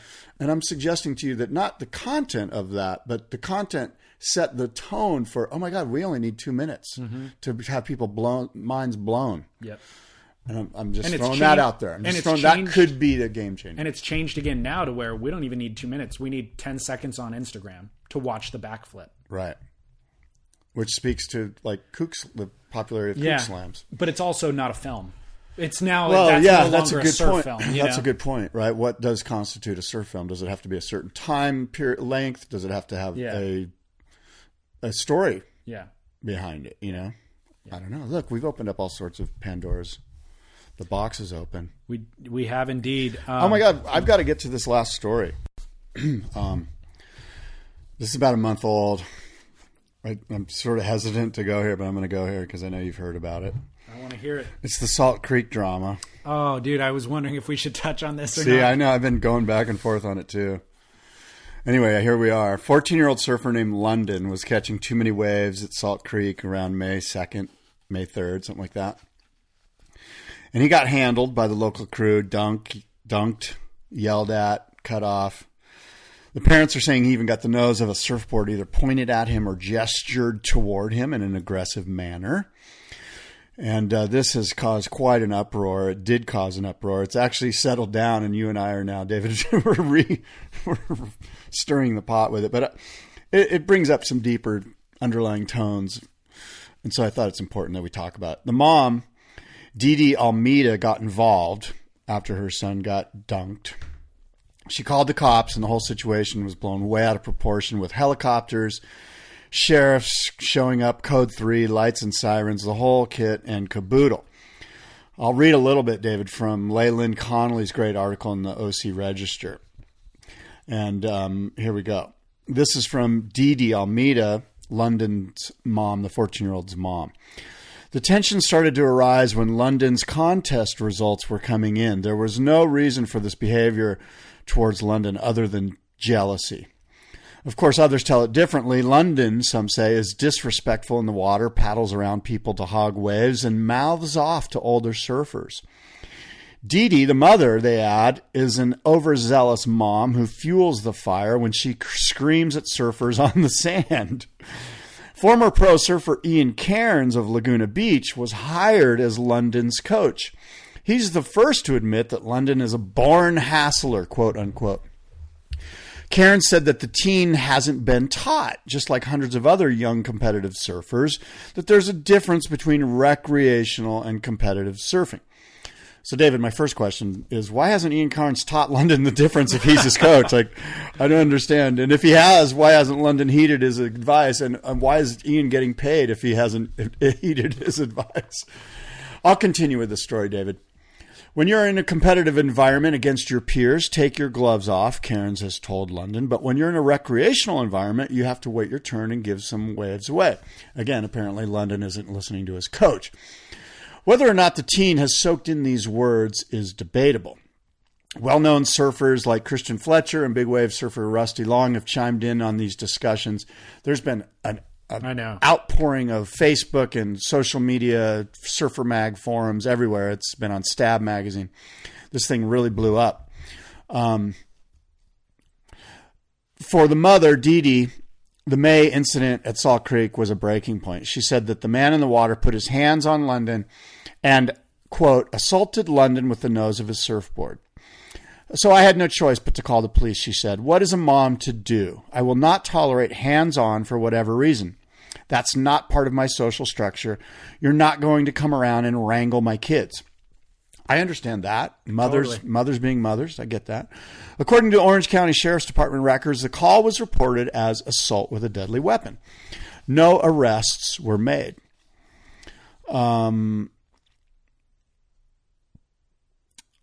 Apparently, London and his rich parents were in Honolulu, Kauai for a while and got run out of town based on this behavior. So this is not an isolated incident. That's certainly not something you're going to want to do in Honolulu. Anywhere on Kauai is show up as rich white people and start getting aggressive. You're not going to last long, and they didn't. And they ended up here in Orange County, and apparently the behaviors continued. And I don't know what kind of commentary you have on it. And maybe I haven't done a good enough job of excavating it. No, I mean, I watched this whole debacle from the sideline and never really wanted to comment on it because I thought both sides were pretty wrong.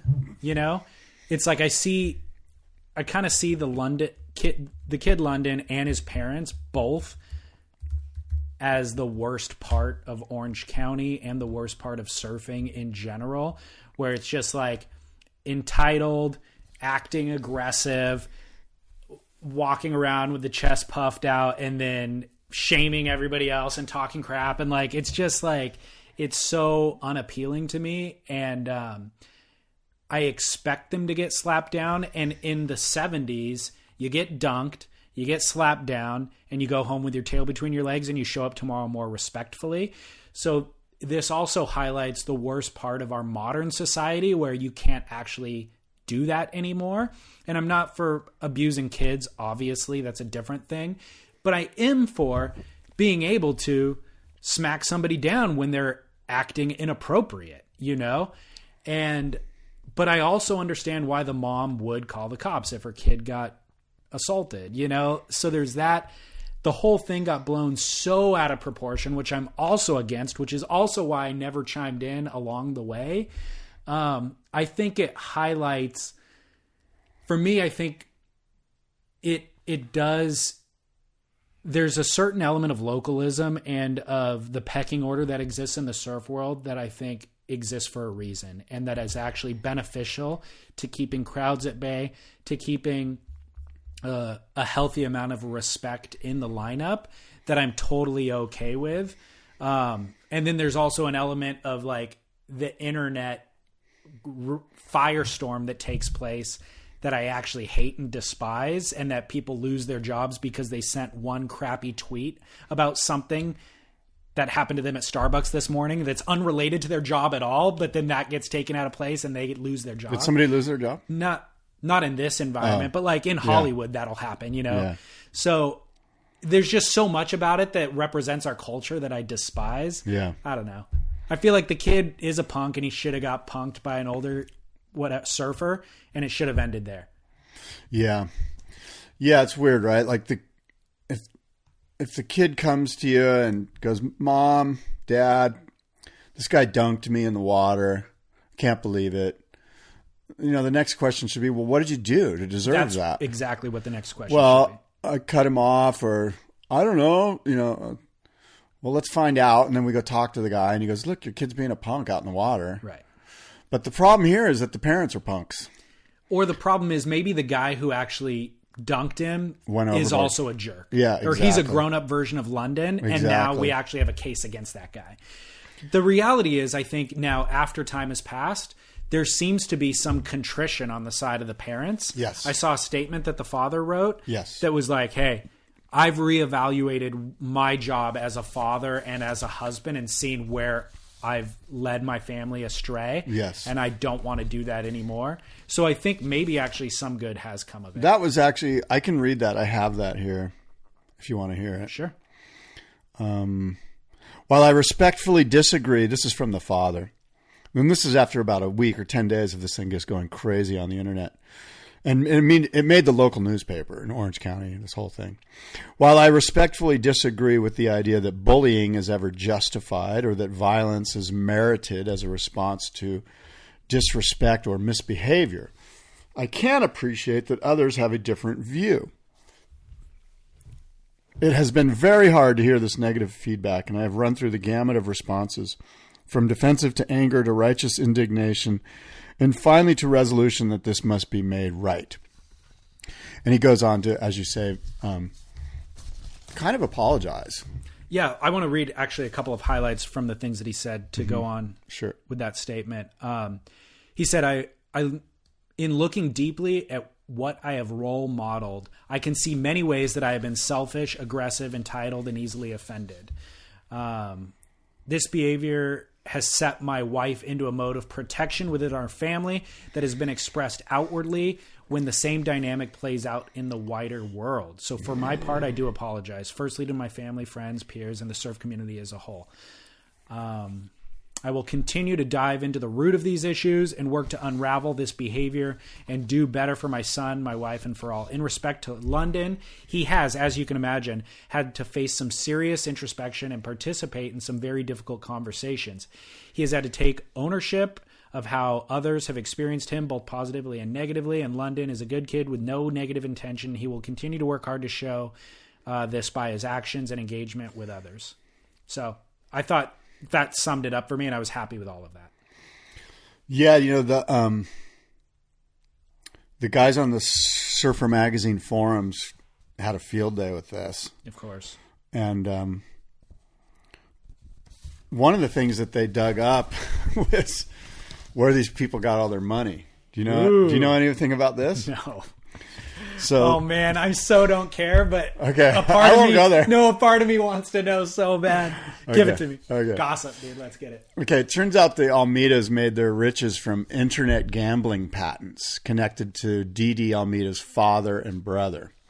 So his father made a bunch of money with the ability to create software code that allows for transactions to take place between processing bank merchants and the end user, the user interface. And so he just sold these licenses on these patents to all sorts of internet gambling sites.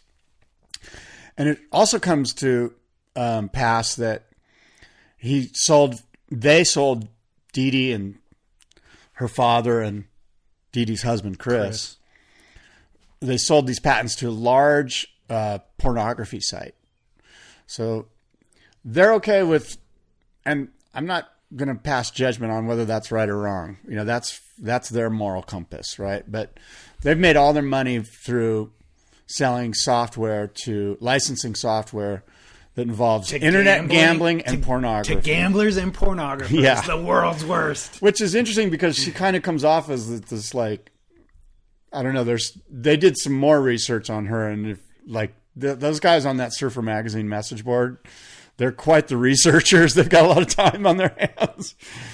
But anyway. It's interesting whenever somebody in the public eye takes a moral high ground, how the hacktivists of the internet, anonymous and whoever, just go rooting around in all of your skeletons. Yeah. And things fall apart pretty quickly for the moral high ground. Yeah, exactly. The people pounding the pulpit, you know? Yeah.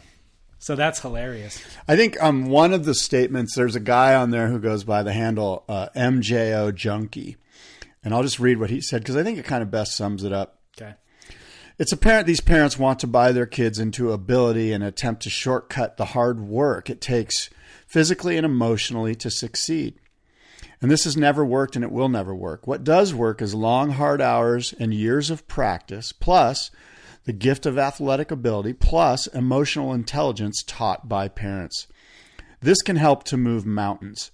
But the number one thing I'm seeing is the bringing up of kids to be grateful, thankful, humble, respectful, and with a good attitude will allow them to prosper and move forward to places they dreamed or never dreamed of.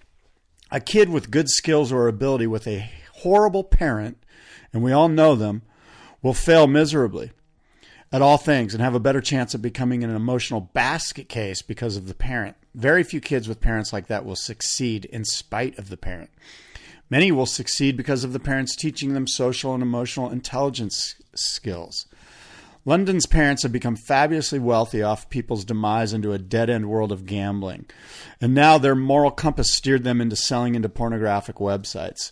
I do not begrudge them of their father's inventions and success, but they have barfed up the worst of it. Complete folly and foolishness. It's very obvious, and they have actually made humanity worse because of it. And that's from MJO Junkie. That's the kind of vitriol that's out there against these London and his parents. Wow, that's a pretty compelling statement. It's opinionated, and it's, you know, I don't think that they're that bad, but no, but I'm glad that you brought this story up, even though I had kind of not brought it up intentionally. I also didn't do that level of research that you did, and this gives me a little more insight and actually makes me feel oddly some sort of resolution about it. I don't know why. But I'm glad you brought it up. Yeah. Interesting. Very interesting. Hopefully everyone learns from it and moves on. Yeah. Fascinating. Hey, the Wildcards are set for the outer known Fiji Pro. Breaking news. Wildcards are set. Yago Dora to join WSL's top 34 as a wildcard. Great call. Bethany Hamilton was announced a few days ago. Yeah, and she did great last year. Yeah. So just Yago's the only one we got? I think so. I wonder who's going to replace Felipe, because we do need a replacement. That might just be a guy they call up from the QS level. I'm trying to read into it here. I don't see anything. It says that, there's the Fijian guy. He'll compete for the draw for the men's event after winning the local trials. His name is Tavita Gukalau. Okay. I think he might have done it in the past. Tavita sounds familiar. So, yeah. Awesome. Yago Dora surfs against Jordy Smith and Kanoa Igarashi in Heat 5 of Round 1. He earned it. I'd be sweating my pants if I was Jordy or Kanoa. Oh, totally. Do you have any Duke or Kook or any closeout comments? Well, my Kook is the parents of London. Oh, they were. Okay. My Duke is, I don't have a Duke. I've got a Duke. I would like to shout out a rest in peace to the East Coast surfing pioneer Dick Cattry. Yes. Who passed away at his home in Melbourne, Florida. I think 2 Mondays ago, due to complications from a recent series of strokes. Sometimes referred to as the godfather of East Coast surfing, Catry played a major role in steering the sport's burgeoning popularity on the East Coast during the 60s and continued to shape its development over the course of the next half century. His list of accomplishments is full of accolades. He was the first East Coaster to ride Pipeline and Waimea. He appeared in some of Bruce Brown's films.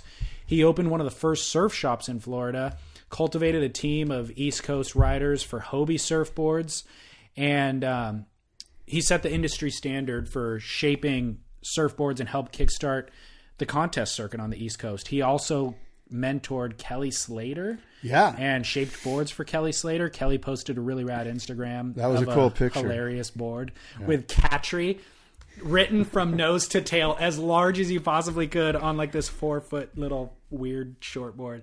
At any rate, Duke, for one of surfing's pioneers who passed away, Dick Catry. Yeah. Good. Oh, that's a good call. Yeah.